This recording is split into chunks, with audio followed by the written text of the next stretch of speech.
అందరికీ శుభోదయమండి. అందరికీ తెలుగు గీత కార్యక్రమానికి స్వాగతం. ఈరోజు మనం క్లాస్‌ని స్టార్ట్ చేసుకునే ముందు జగన్నాథ స్వామి ఆశీస్సులు తీసుకుందాం. జై జగన్నాథ్ బలదేవ్ సుభద్రమయ్యకి జై, సుదర్శన్ భగవాన్‌కి జై, వామనదేవుడికి జై జై, జై పంచతత్వానికి జై, జగద్గురుష్ల ప్రభుపాదికి జై, జై జయపతాక స్వామి గురు మహారాజ్‌కి జై. జై ॐ अज्ञानातिमिरन्दस्य ज्ञानाञ्जनाशलाकया चक्षुरुन्मिलितं येन तस्मै श्रीगुरवे नमः। नमो ॐ विष्णुपादाय कृष्णप्रस्थाय भूतले श्रीमते भक्तिवेदान्त स्वामिन्निति नामिने। नमस्ते सारस्वते देवे गौरवाणी प्रचारिणे निर्विशेष शून्यवादी पाश्चात्य देशतारिणे। जय श्री कृष्ण चैतन्य प्रभु नित्यानंद श्री अद्वैत गदाधरा श्रीवासादि गौर भक्त वृंदा। हरे कृष्णा कृष्णा कृष्णा हरे हरे, हरे राम राम राम हरे हरे। मूकं करोति वाचालं वङ्गुं लङ्घयते गिरिं यत्कृपातमहं वन्दे श्रीगुरुं दीनतारिणं परमानन्दमाधवं श्रीचैतन्य ईश्वरम्। హరే కృష్ణ. మనం ఈరోజు మనం 4th క్యాంటో 4వ స్కందము 24వ అధ్యాయం నుండి 26 నుంచి 53 శ్లోకాలు చూద్దామండి. మనం ముందు వారం ఏం చూసామంటే ముందు శ్లోకాల్లో అంటే ఈ 4వ అధ్యాయం మొత్తం రుద్రగీత అన్నమాట. దానికి ముందు అంటే స్టార్టింగ్ 1 నుంచి 25 శ్లోకాస్ వరకు 1 నుంచి 25 శ్లోకాల వరకు మామూలుగా ఈ చాప్టర్ మొత్తం ఇదంతా విదురుడికి, మైత్రేయునికి వాళ్ళిద్దరి మధ్యన సంవాదం అన్నమాట. నెక్స్ట్ ప్రాచీన బర్హి గురించి, ప్రాచీన బర్హికి 10 మంది సంతానం, ప్రచేతాస్ 10 మంది ప్రచేతాస్ పుట్టడము, తర్వాత ప్రాచీన బర్హి శతధృతికి వివాహం జరగడం, ఇవన్నీ తర్వాత పిల్లలు వీటన్నిటి గురించి చెప్పారనమాట. నెక్స్ట్ ప్రాచీన బర్హి ఇన్స్ట్రక్షన్ ఇస్తారనమాట ఈ ప్రచేతాస్కి, మీరందరూ వెళ్ళి దేవాది దేవుడికి సరెండర్ అవ్వండి అని చెప్పేసి. అక్కడ మనకి అక్కడ నేర్చుకోవాల్సిన లెసన్ ఏంటి అంటే, మనం చాలా మంది ఇస్కాన్‌లో చూస్తూ ఉంటాం అన్నమాట. బ్రహ్మచారిగా అసలు పిల్లల్ని టెంపుల్‌కి, ఇస్కాన్ టెంపుల్‌కి పంపించాలంటే చాలా మంది పేరెంట్స్ భయపడుతూ ఉంటారు. కదండీ! ఎందుకు ఏవేవో అంటే అపోహలన్నమాట. నిజంగా అక్కడ ఏం జరుగుతుందో అనేది తెలియకుండా అపోహలాగా అపోహకు గురవుతూ ఉంటారన్నమాట. రియాలిటీ తెలుసుకోకుండా, నిజానికి ఏం జరుగుతుంది అనేది తెలుసుకోకుండా. ఇస్కాన్‌లో బ్రెయిన్ వాష్ చేస్తారు. చిన్న ఏజ్‌లోనే బ్రహ్మచారిగా, తర్వాత సన్యాసులుగా కన్వర్ట్ చేసేస్తారు. ఏదేదో ఇలాంటి రాంగ్ కన్సెప్షన్ అంతా బయట నడుస్తుందన్నమాట. అయితే రోజు అందుకోసం వస్తుంది.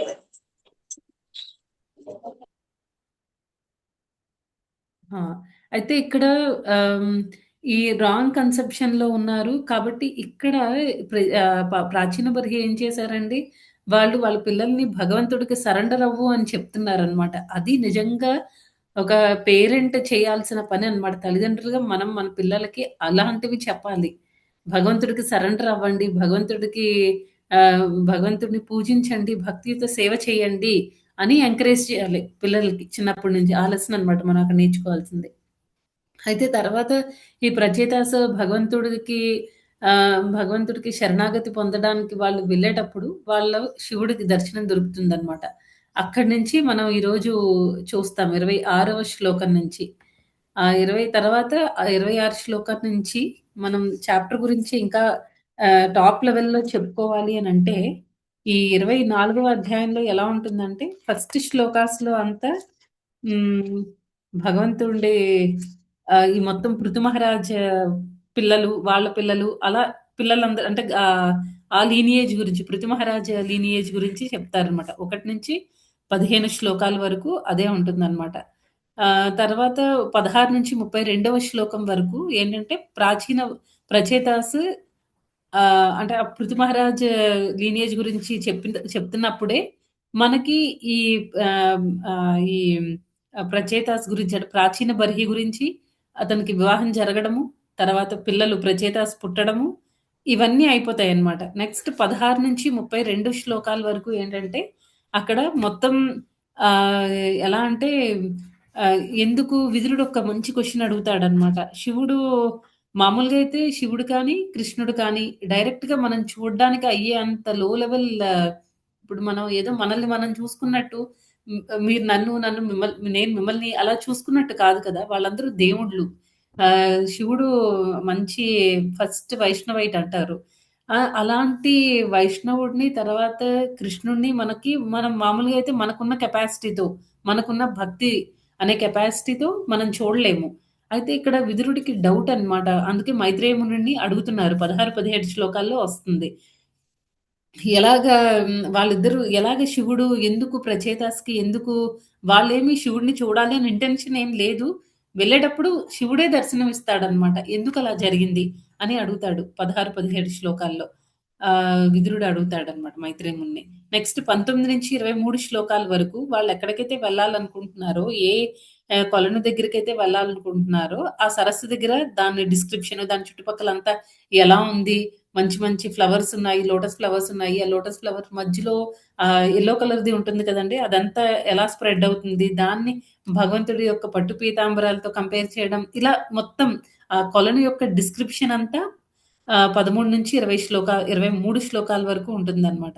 నెక్స్ట్ 24-32 వరకు శివుడు అక్కడికి రావడము, వాళ్ళందరికీ ఎందుకు శివుడు దర్శనమిచ్చాడు? ఒక డివోటీస్ యొక్క లక్షణాలేంటి? వాళ్ళు దేనికి ప్లీజ్ అవుతారు? ఇవన్నీ ఇలాంటి విషయాలన్నీ కూడా చెప్తారనమాట. 24-32 వరకు. తర్వాత 33 నుంచి మనకి యాక్చువల్‌గా రుద్రగీత స్టార్ట్ అవుతుందనమాట. 33-68వ శ్లోకం వరకు రుద్రగీత వస్తుంది. ఎన్నో రకాలుగా ప్రేయర్స్ అన్నమాట శివుడు. చూడండి అక్కడ మన శివుడు చూడండి మామూలుగా అయితే శివుడు చాలా హైలీ ఎలివేటెడ్ డివోటీ. తర్వాత అతను ఒక మంచి పొజిషన్‌లో ఉన్నారు. అయినా సరే అతను ఏ రకంగా భగవంతుడిని దేవాది దేవుడు అని అంటున్నారు. అక్కడ శివుడు కూడా చెప్తారనమాట. మీరందరూ వెళ్లి ఒకవేళ శివుడే అంటే చాలా మందికి డౌట్ ఉంటుంది కదండీ బయట వాళ్ళకి. ఎందుకు వీళ్ళెప్పుడు ఇస్కాన్ వాళ్ళెప్పుడు ఆహ్, కృష్ణుడే దేవాది దేవుడు అంటారు. ఎందుకు శివుడు ఎందుకు కాదు? బ్రహ్మదేవుడు ఎందుకు కాదు? ఆ విషయాలన్నీ కూడా మనం ఈ రుద్రగీత వినేటప్పుడు క్లియర్ అయిపోతుందనమాట. ఎందుకంటే అక్కడ ఒక శివుడు ఒక పాయింట్ చెప్తాడనమాట. దర్శనం ఇచ్చేటప్పుడు. నాకు సరెండర్ అవ్వండి అని ఎప్పుడు కూడా శివుడు చెప్పలేదనమాట. ఏం చెప్తున్నారు? దేవాది దేవుడైన శ్రీకృష్ణుడికి మీరు సరెండర్ అవ్వండి. ఎందుకంటే భగవంతుడు భగవద్గీతలో చెప్పారు. సర్వధర్మాన్ పరిత్యజ్య మామేకం శరణం వ్రజ. మామేకం అనే చెప్పారనమాట కృష్ణుడు. అంతేకాని శివుడికి అవ్వండి, లేకపోతే బ్రహ్మదేవుడికి అవ్వండి అని అక్కడ కృష్ణుడు కూడా చెప్పలేదు. ఇక్కడ సేమ్ ఈవెన్ ఆహ్, శివుడు కూడా రిపీట్ చేస్తున్నారనమాట. మీరు భగవంతుడికి సరెండర్ అవ్వండి అని. అందులో 30 ఇంకా ఈ రుద్రగీతలో కూడా మనకి కొన్ని పార్ట్స్ ఉన్నాయన్నమాట. అది ఎలాగా అంటే 33-43వ శ్లోకం వరకు ఏంటంటే మొత్తం భగవంతుడికి రకరకాల ఫార్మ్స్ ఆఫ్ కృష్ణని పూజించడం అన్నమాట. అవన్నీ మనం డీటెయిల్డ్‌గా తర్వాత తెలుసుకుందాం. ఒక్కొక్క ఫార్మ్ కృష్ణుడి యొక్క ఒక్కొక్క ఫార్మ్ ఒక్కొక్క దాన్ని రిప్రజెంట్ చేస్తూ ఉంటుంది. ప్రతి ఫార్మ్‌కి శివుడేమో ప్రేయర్స్ చెప్పడం అన్నమాట. అలా నడుస్తుందన్నమాట ఇదంతా. నెక్స్ట్ ఏం చేస్తారంటే ఒక్క నిమిషం. నెక్స్ట్ ఎలా వస్తుందంటే 44-53వ శ్లోకం వరకు కృష్ణుడి యొక్క ఆ రూపాన్ని ఆహ్, ఆహ్, గ్లోరిఫై చేయడం అన్నమాట. ఆహ్, కీర్తించడం. అలా 44-53వ శ్లోకం వరకు. నెక్స్ట్ 54-59వ శ్లోకం వరకు ఏంటంటే భక్తిని గ్లోరిఫై చేయడం. భక్తి అనేది ఎంత ఇంపార్టెంట్. భక్తులనేవాళ్ళు ఎంత ఇంపార్టెంట్. అసోసియేషన్ ఎంత ఇంపార్టెంట్. వీటన్నిటి గురించి 54-59 వరకు చెప్తారనమాట. తర్వాత 60-68వ శ్లోకం వరకు ఇది మొత్తం ఇప్పుడు నేను చెప్తున్నవంతా అంటే రుద్రగీతలో 4 పార్ట్స్ ఉన్నాయి. ఫస్ట్ పార్ట్‌లో ఏం చెప్తున్నారండి శివుడు ఏం చెప్తున్నాడంటే రకరకాల కృష్ణుడి యొక్క రకరకాల ఫార్మ్స్‌ని అంటే ఇప్పుడు శివుడిని ఒక్కొక్కసారి సన్ గాడ్ అంటాము. ఒకసారి అనిరుద్ధుడు, ప్రద్యుమ్నుడు అలా చతుర్వ్యూహాలున్నాయి. వీళ్ళందరూ కూడా ఒక్కొక్క ఫార్మ్ కదండీ! ఒక్కొక్క ఫార్మ్ దేన్ని రిప్రజెంట్ చేస్తుంది? ఎందుకు మనం పూజించుకోవాలి? ఆ రకంగా వెళ్తుందనమాట. ఫస్ట్ పార్ట్ అంతా డిఫరెంట్ ఫార్మ్స్ ఆఫ్ కృష్ణని వర్షిప్ చేయడము. సెకండ్ పార్ట్‌లో ఏంటంటే కృష్ణుడి యొక్క రూపాన్ని అతను ఏం ధరించారు? ఎలా ఉన్నారు? అవన్నీ ఆ రూపాన్ని డిస్క్రిప్షన్ అన్నమాట. రూపం యొక్క మొత్తం డీటెయిల్డ్‌గా ఎక్స్‌ప్లెయిన్ చేశారు శివుడు. అది సెకండ్ పార్ట్. థర్డ్ పార్ట్‌లో ఏం చెప్తున్నారంటే భక్తిని, భక్తులని గ్లోరిఫై చేస్తున్నారనమాట. ఎంత ఇంపార్టెంట్. మనం భక్తి ఎప్పుడు చేయగలుగుతాం? భగవంతుడి మెర్సీ అనేది మనకు కావాలి. అప్పుడే మనం భగవంతుడి దయ లేకుండా మనం ఎంత ఎఫర్ట్ పెట్టినా సరే, కృష్ణ భక్తి అనేది మనం చెయ్యలేము. భగవంతుడి దయ మాత్రం ఉండాలి. గురువు దయ ఉండాలంటే భగవంతుడి యొక్క భక్తుల దయ ఉండాలి. అప్పుడే మనం భక్తిలో పురోగతి చెందుతాము. ఇలాంటి విషయాలన్నీ కూడా 54-59 వరకు వస్తాయి. నెక్స్ట్ 60-68 వరకు తీసుకుంటే భగవంతుడికి మెటీరియల్ క్రియేషన్‌కి అంటే ఈ భగవంతుడు సృష్టికి సంబంధించిన రిలేషన్‌షిప్ అన్నమాట. ఎందుకు అక్కడ అన్నీ అయిపోయిన తర్వాత భగవంతుడి గురించి, రూపాన్ని గురించి చెప్పారు. రకరకాల ఫార్మ్స్‌ని ఎలా వర్షిప్ చేయాలో చెప్తున్నారు. భక్తి గురించి, భక్తుల గురించి గ్లోరిఫై చేసిన తర్వాత మళ్ళీ క్రియేషన్‌కెందుకొచ్చారు? ఎందుకంటే భగవంతుడి గొప్పతనం ఈ సృష్టి గురించి మనకు తెలియకపోతే భాగవతం అదే చెప్తుంది గదండీ మనకి. ఈ సృష్టి గురించి తెలిస్తేనే భగవంతుడి గొప్పతనం అనేది తెలుస్తుంది. మనకు తెలిసింది చాలా చిన్నదనమాట. మనకేం తెలుసు? ఇండియాలో ఉన్న డిఫరెంట్ స్టేట్స్ తెలుసు. డిఫరెంట్ జిల్లాలు తెలుసు. ఇలా మనకు తెలుసు. ఇంకొంచెం అమెరికా గురించి, కొంచెం ఆఫ్రికా గురించి, సౌత్ అమెరికా గురించి, తర్వాత ఆస్ట్రేలియా గురించి ఇలా కొంచెం ఏదో మనం బుక్కిష్ నాలెడ్జ్ అన్నమాట మనదంతా. అంటే ఏంటి? ఈ లోకంలో ఈ ప్రపంచం గురించి మాత్రమే మనకు తెలుసనమాట.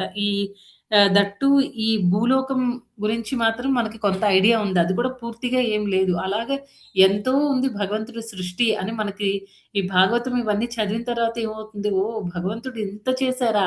మనకి తెలిసింది అసలు నథింగ్ అనే విషయం మనకు అర్థమవుతుందనమాట. ఆయన గ్రేట్‌నెస్ ఏంటి? ఆయన నిజంగా మనం కీర్తించగలుగుతాం. అందుకని మొత్తం ఇదంతా కూడా 4 పార్ట్స్‌లో ఈ రుద్రగీత అనేది చెప్పారనమాట. ఈరోజు మనం చెప్పుకునే దానిలో ఏమవుతుందంటే ఫస్ట్ 2 పార్ట్స్ కవర్ అవుతాయి.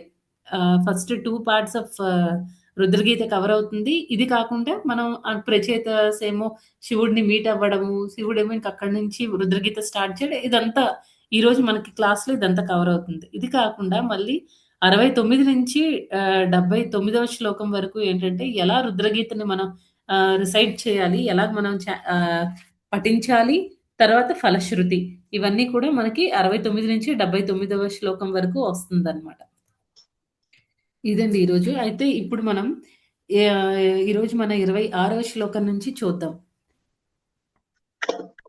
నేను శ్లోకాలేమి చదవనండి. మీరు డైరెక్ట్‌గా ట్రాన్స్‌లేషన్ ఒక్కొక్కళ్ళు ఒక్కోటి ప్రతి ఒక్కళ్ళు చదవడానికి ట్రై చేయండి. మీరు కూడా ఎవరైతే చదువుతున్నారో ఒకసారి చదివిన వాళ్ళు మళ్ళీ రెండోసారి చదవకుండా వేరే వాళ్ళకి అవకాశం ఇవ్వడానికి ప్రయత్నించండి మాతాజీస్. ఎందుకంటే నేను 2 స్క్రీన్‌ల మధ్య ఇప్పుడు నేను శ్లోకాలు చూస్తున్నాను. దాని నుంచి మళ్ళీ జూమ్‌కి చెక్ చేయడము అలా కుదరదు కదా! అందుకే మీరే ఆహ్, అడ్జస్ట్ అయ్యి చూసుకోండి. చదవండి మాతాజీస్. హరే కృష్ణ మాతాజీ. ఎన్నో అధ్యాయం మాతాజీ? ఇది 24వ అధ్యాయం 26వ శ్లోకం నుంచి చదువుతున్నాం మాతాజీ. హరే కృష్ణ మాతాజీ. దండోత్ ప్రణామ్. దండవత్ ప్రణామ్ మాతాజీ. హరే కృష్ణ మాతాజీ. చదవనా మాతాజీ? హరే కృష్ణ మాతాజీ. హరే చేయండి హరే. మాతాజీ. శివుడు ధర్మపరులను సాధు వర్తనులను రక్షించువాడు కనుక ప్రచేతసుల ఎడ మిగుల ప్రసన్నుడయ్యను. రాకుమారుల ఎడ మిక్కిలి మొదమంది అతడు ఇట్లు పలకసాగాను. హరే కృష్ణ. హరే కృష్ణ మాతాజీ. ఇక్కడ ఏంటంటే ప్రాచీన బర్హి మనం ముందు ఇందాక చెప్పుకున్నట్టు వాళ్ళందరూ కూడా శివుడిని కలవడం అనేది జరిగిందనమాట.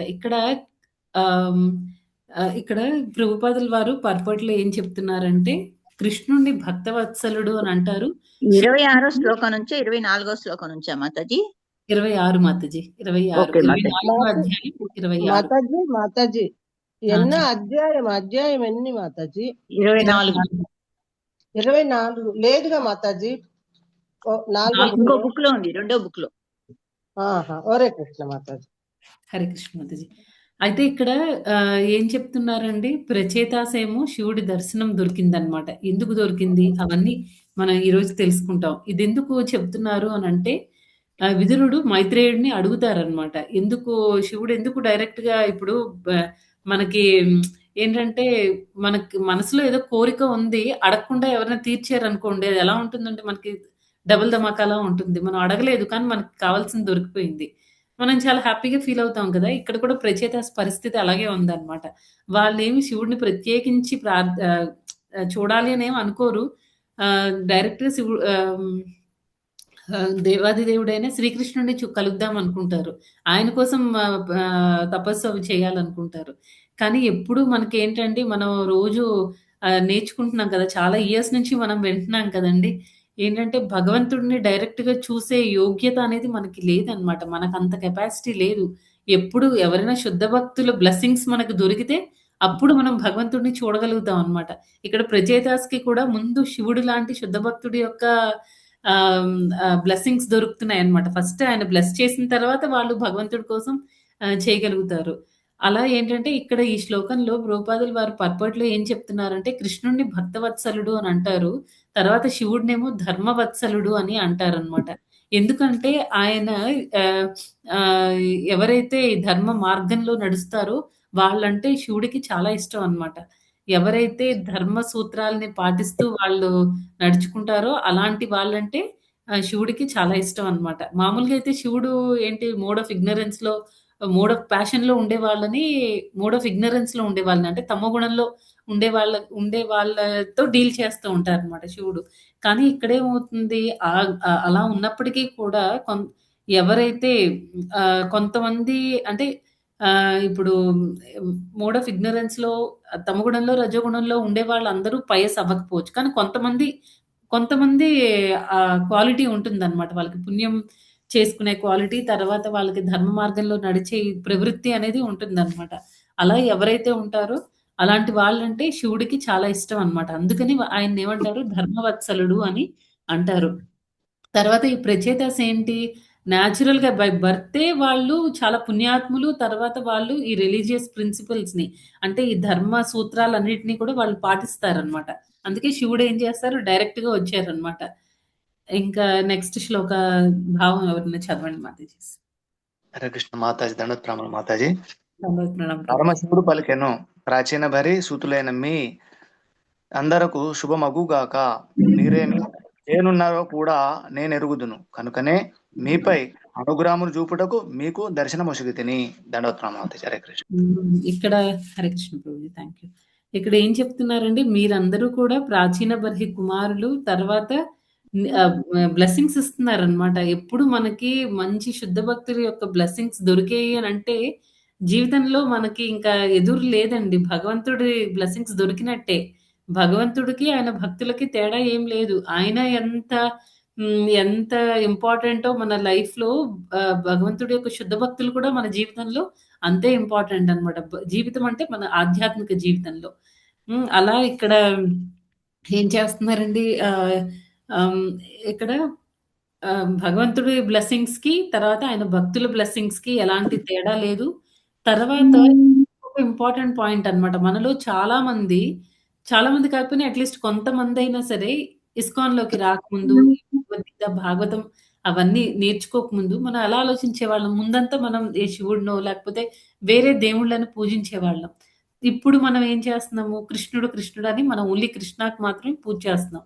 అయితే ప్రభుపాదుల వారు ఎన్నో సార్లు కన్విన్సింగ్‌గా ఆయన పర్పర్ట్స్‌లో భాష్యాల్లో చాలా సార్లు రాసారు. ఒక ఎగ్జాంపుల్ అంటే మనం అందరికీ పూజ చేయాల్సిన అవసరం లేదు. మనం ఓన్లీ కృష్ణుడికి మనం పూజ చేసుకుంటే దేవతలందరూ కూడా చాలా హ్యాపీగా ఫీల్ అవుతారు. దానికి ఎగ్జాంపుల్ ప్రభుపాదుల వారు ఎప్పుడు ఏమిస్తారండి, మనం ప్రతి ఆర్గాన్‌కి కూడా ఒక్కొక్క అవయవానికి మనం ఫుడ్ సప్లై చేయాల్సిన అవసరం లేదు. మన స్టమక్‌కి, మన కడుపుకి మనం ఆహారాన్ని ఇస్తే అది ఎనర్జీగా కన్వర్ట్ అయ్యి మొత్తం అన్ని అవయవాలకు కూడా సప్లై అవుతుంది. ఆ ఎనర్జీ అంటే కృష్ణుడు స్టమక్ లాగైతే, కడుపులాగైతే మిగతా ఆర్గన్స్ అన్నీ కూడా మిగతా అవయవాలన్నీ డెమిగాడ్స్ లాగా అన్నమాట. దేవతల్లాగా అని చెప్పారు. అదొక ఎగ్జాంపుల్. తర్వాత మళ్ళీ మనం ఎక్కువ ఈ మొక్క ఎగ్జాంపుల్ ఒకటి వింటూ ఉంటాం. చెప్పారు కదండీ ప్రభుపాదుల వారు మన రూట్స్‌కి వేళ్ళకి మనం వాటర్ సప్లై చేస్తే చాలు. ఒక్కొక్క ఆకుకి, ఒక్కొక్క కొమ్మకి మనం వాటర్ పోయాల్సిన అవసరం లేదు. ఒక్క రూట్స్‌కి పోస్తే ఆ రూట్ వాటర్‌ని ఎనర్జీగా కన్వర్ట్ చేసి మొత్తం అది మొక్కంతా కూడా ఫ్లరిష్ అయినట్టు, మొక్కంతా కూడా బాగా ఆరోగ్యంగా పెరిగినట్టు చేస్తుంది అని మనం చాలా సార్లు విన్నాం. ఈ శ్లోక చదువుతున్నప్పుడు మనకది గుర్తొస్తుందన్నమాట. ఎందుకంటే ఇక్కడ భాష్యంలో ప్రభుపాదుల వారు చాలా చక్కగా చెప్పారు. ఏం చెప్తున్నారంటే మనకి ఈ ఈ డెమిగాడ్స్ అందరికీ హెడ్ శివుడనమాట. దేవతలందరికీ కూడా ఆహ్, ఆయన చాలా చాలా ఇంపార్టెంట్ పర్సనాలిటీ అనమాట. అయితే అలాంటి శివుడే ఈ శ్లోకంలో ఏం చేస్తున్నారంటే భగవంతుడు ఆహ్, భ మన ఒక్కొక్క డెమిగాడ్ దగ్గరికెళ్ళి ఎందుకంటే ఒక్కొక్క దేవత పర్పస్ ఒక్కొక్కటనమాట. ఇప్పుడు ఆహ్, మనకి వర్షాలవి పడాలని అనుకోండి వరుణుడిని ప్రార్థించాలి. మనకి గాలి కావాలి అని అనుకుంటే ఒక దేవుడు. అలా ఒక్కొక్క డెమిగాడ్‌ని దేవతల్ని మనం ప్రార్థించాల్సిన అవసరం లేదనమాట. ఒక్క కృష్ణుడిని ప్రార్థిస్తే ఆయన అందరికీ సోర్స్. అదే కదండీ భగవద్గీతలో ఆయన చెప్పారు. ఎవరెవరు పితృదేవతలకు ఎవరైతే పూజ చేస్తారో వాళ్ళు పితృలోకాలకు వెళ్తారు. దేవతలకి పూజ చేసేవాళ్ళు ఆయా దేవతల యొక్క లోకాలకి వెళ్తారు. అలా కాకుండా నన్ను పూజ చేసిన వాళ్ళు నా ధామానికి చేరుకుంటారు అని మనం నేర్చుకున్నాం. హరే మాతాజీ, హరే కృష్ణ. మాతాజీ మాతాజీ నేను అందరూ మ్యూట్‌లో ఉండండి మాతాజీ. హరే కృష్ణ.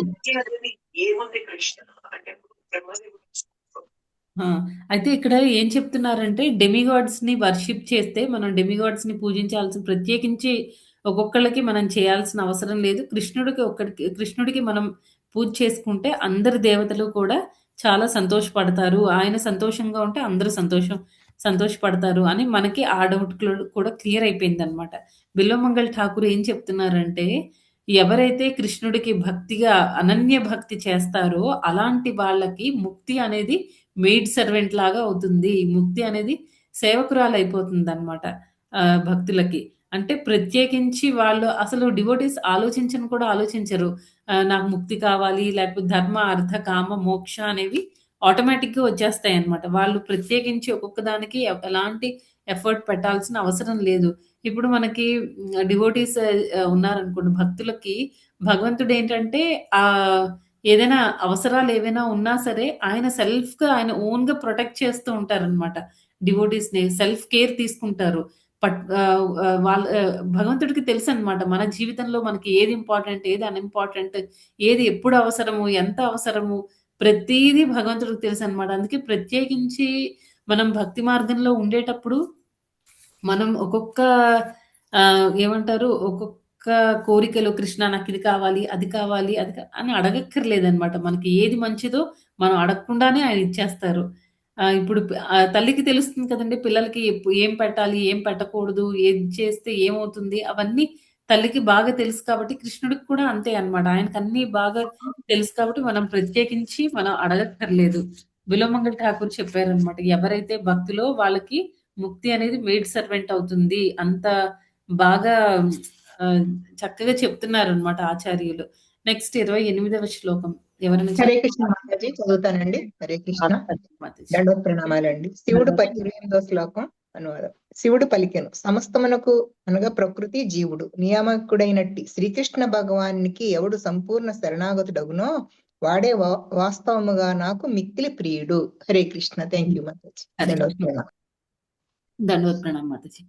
అయితే ఇక్కడ ఈ సరెండర్ గురించి మనం భగవద్గీతలో బహూనాం జన్మనామంతే జ్ఞానవాన్ మాం ప్రపద్యతే వాసుదేవ సర్వమితి సమహాత్మ సుదుర్లభః. ఎన్నో జన్మలు తీసుకున్న తర్వాత అప్పుడు ఎవరికైతే జ్ఞానం వస్తుందో ఆ జ్ఞానవంతులు భగవంతుడికి సరెండర్ అవుతారనమాట. వాళ్ళకి సరెండర్ ఎప్పుడవుతాం మనం వేరే వాళ్ళకి ఎప్పుడు సరెండర్ అవుతాము? వాళ్ళు మనకంటే చాలా చాలా రెట్లు గొప్ప పొజిషన్‌లో ఉండాలి. వాళ్ళెంతో జ్ఞానవంతులై ఉండాలి. ఏవో మంచి పాజిటివ్ క్యారెక్టర్స్ వాళ్ళలో లక్షణాలను చూస్తే అప్పుడు మనం వాళ్ళకి సరెండర్ అవుతాం. కదండీ! ఇక్కడ కూడా భగవంతుడు అదే చెప్తున్నారనమాట. ఎన్నో జన్మల తర్వాత వాళ్ళెంతో ప్యూరిఫికేషన్ ప్రాసెస్‌ని ఫేస్ చేసిన తర్వాత వాళ్ళ పవిత్రత అనేది జరిగిన తర్వాత వాళ్ళకి జ్ఞానం వస్తుంది. ఆ జ్ఞానం వల్ల వాళ్ళకేమర్థమవుతుందండి? భగవంతుడే, శ్రీకృష్ణుడే అన్ని కారణాలకి కారణము. మూల కారణం ఆయనే. తర్వాత అని చెప్తున్నారు. తర్వాత ఇంకా లాస్ట్ లైన్ ఏంటంటే సమహాత్మ సుదుర్లభః. అలాంటి వాళ్ళు చాలా రేర్‌గా ఉంటారు అని చెప్తున్నారు.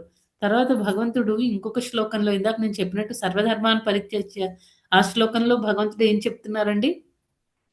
నాకు శరణాగతి పొందండి అని భగవంతుడు చెప్తున్నారు. ఇక్కడ ఈ శ్లోకంలో శివుడు కూడా అదే చెప్తున్నారనమాట. శివుడు నాకు సరెండర్ అవ్వండి అని చెప్పట్లేదు. భగవంతుడికి సరెండర్ అవ్వండి అని చెప్తున్నారు. లేకపోతే బ్రహ్మదేవుడికి సరెండర్ అవ్వండి, ఇంద్రుడికి సరెండర్ అవ్వండి అని అస్సలు చెప్పలేదన్నమాట శివుడు.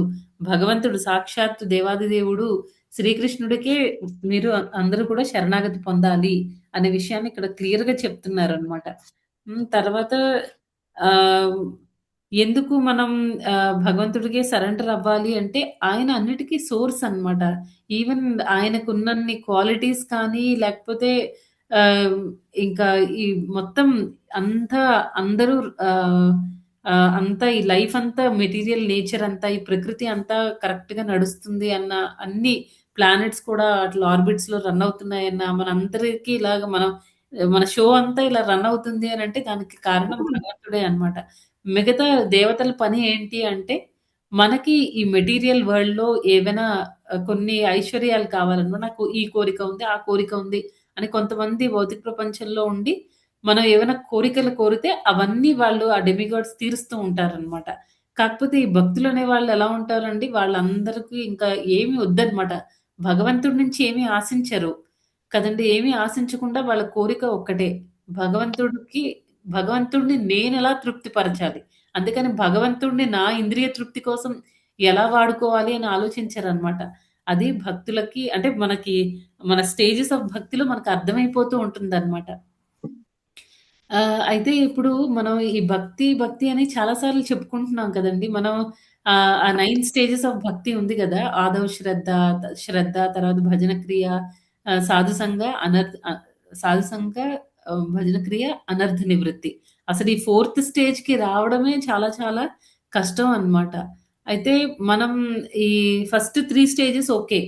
మనకి శ్రద్ధ ఉంటుంది. తర్వాత సాధు సంఘంలో ఉంటాము. తర్వాత మనం ఆహ్, భజన చేస్తూ ఉంటాము. కృష్ణుడి గురించి అన్నీ తెలుసుకుంటూ ఉంటాము. నాలెడ్జ్ సంపాదించుకుంటాం. ఇదంతా బానే ఉందన్నమాట.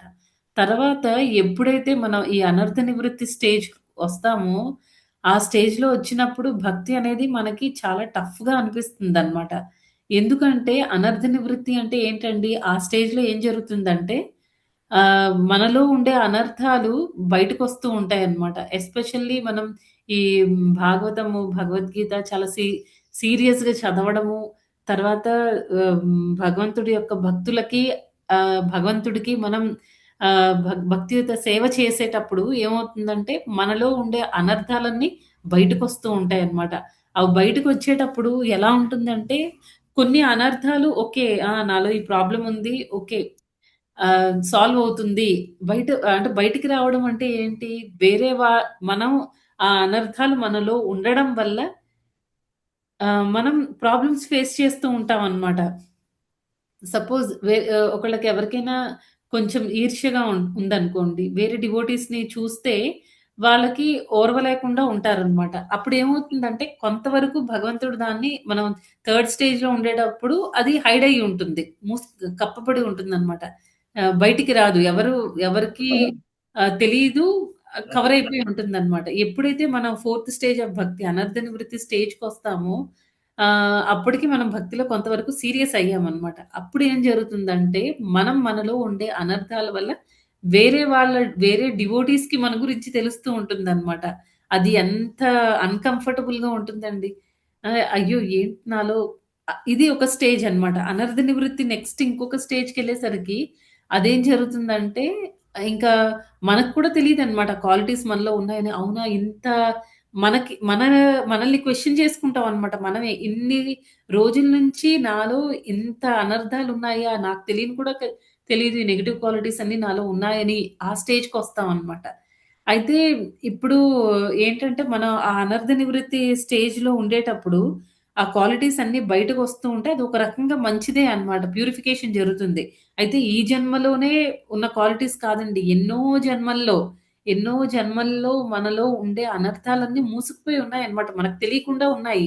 మనకి తెలుస్తున్నాయి అనంటే ఏంటి? అవి మనకు ఆల్రెడీ మనం ఇప్పుడు ప్రెజెంట్ రన్నింగ్ స్టేజ్‌లో ఉన్న ఈ జన్మకి సంబంధించినవి. కొన్ని తెలియకుండా హైడ్ అయిపోయి ఉన్నాయి అనంటే అవన్నీ ప్రీవియస్ జన్మల్లో ఉన్నవి కూడా క్లియర్ అవుతూ ఉంటాయన్నమాట. ఈ ఫేజ్‌ని మనం తట్టుకోవడం కష్టం అన్నమాట కొంచెం. డిస్టర్బ్ అవుతాం. కానీ ఈ ప్రచేతాస్ వీళ్ళందరూ ఏంటంటే ఇవన్నీ క్రాస్ చేసిన వాళ్ళన్నమాట. శివుడు మెయిన్‌లీ మనకిక్కడ. ఆయన ఇవన్నీ క్రాస్ చేసిన పర్సనాలిటీ. కాబట్టి ఏంటంటే శివుడిలో వాళ్ళలో శుద్ధ భక్తుల్లో ఎలాంటి అనర్థాలు ఉండవు. ఎలాంటి కోరికలు ఉండవనమాట. వాళ్ళకున్న కోరిక ఒకే ఒక్కటి.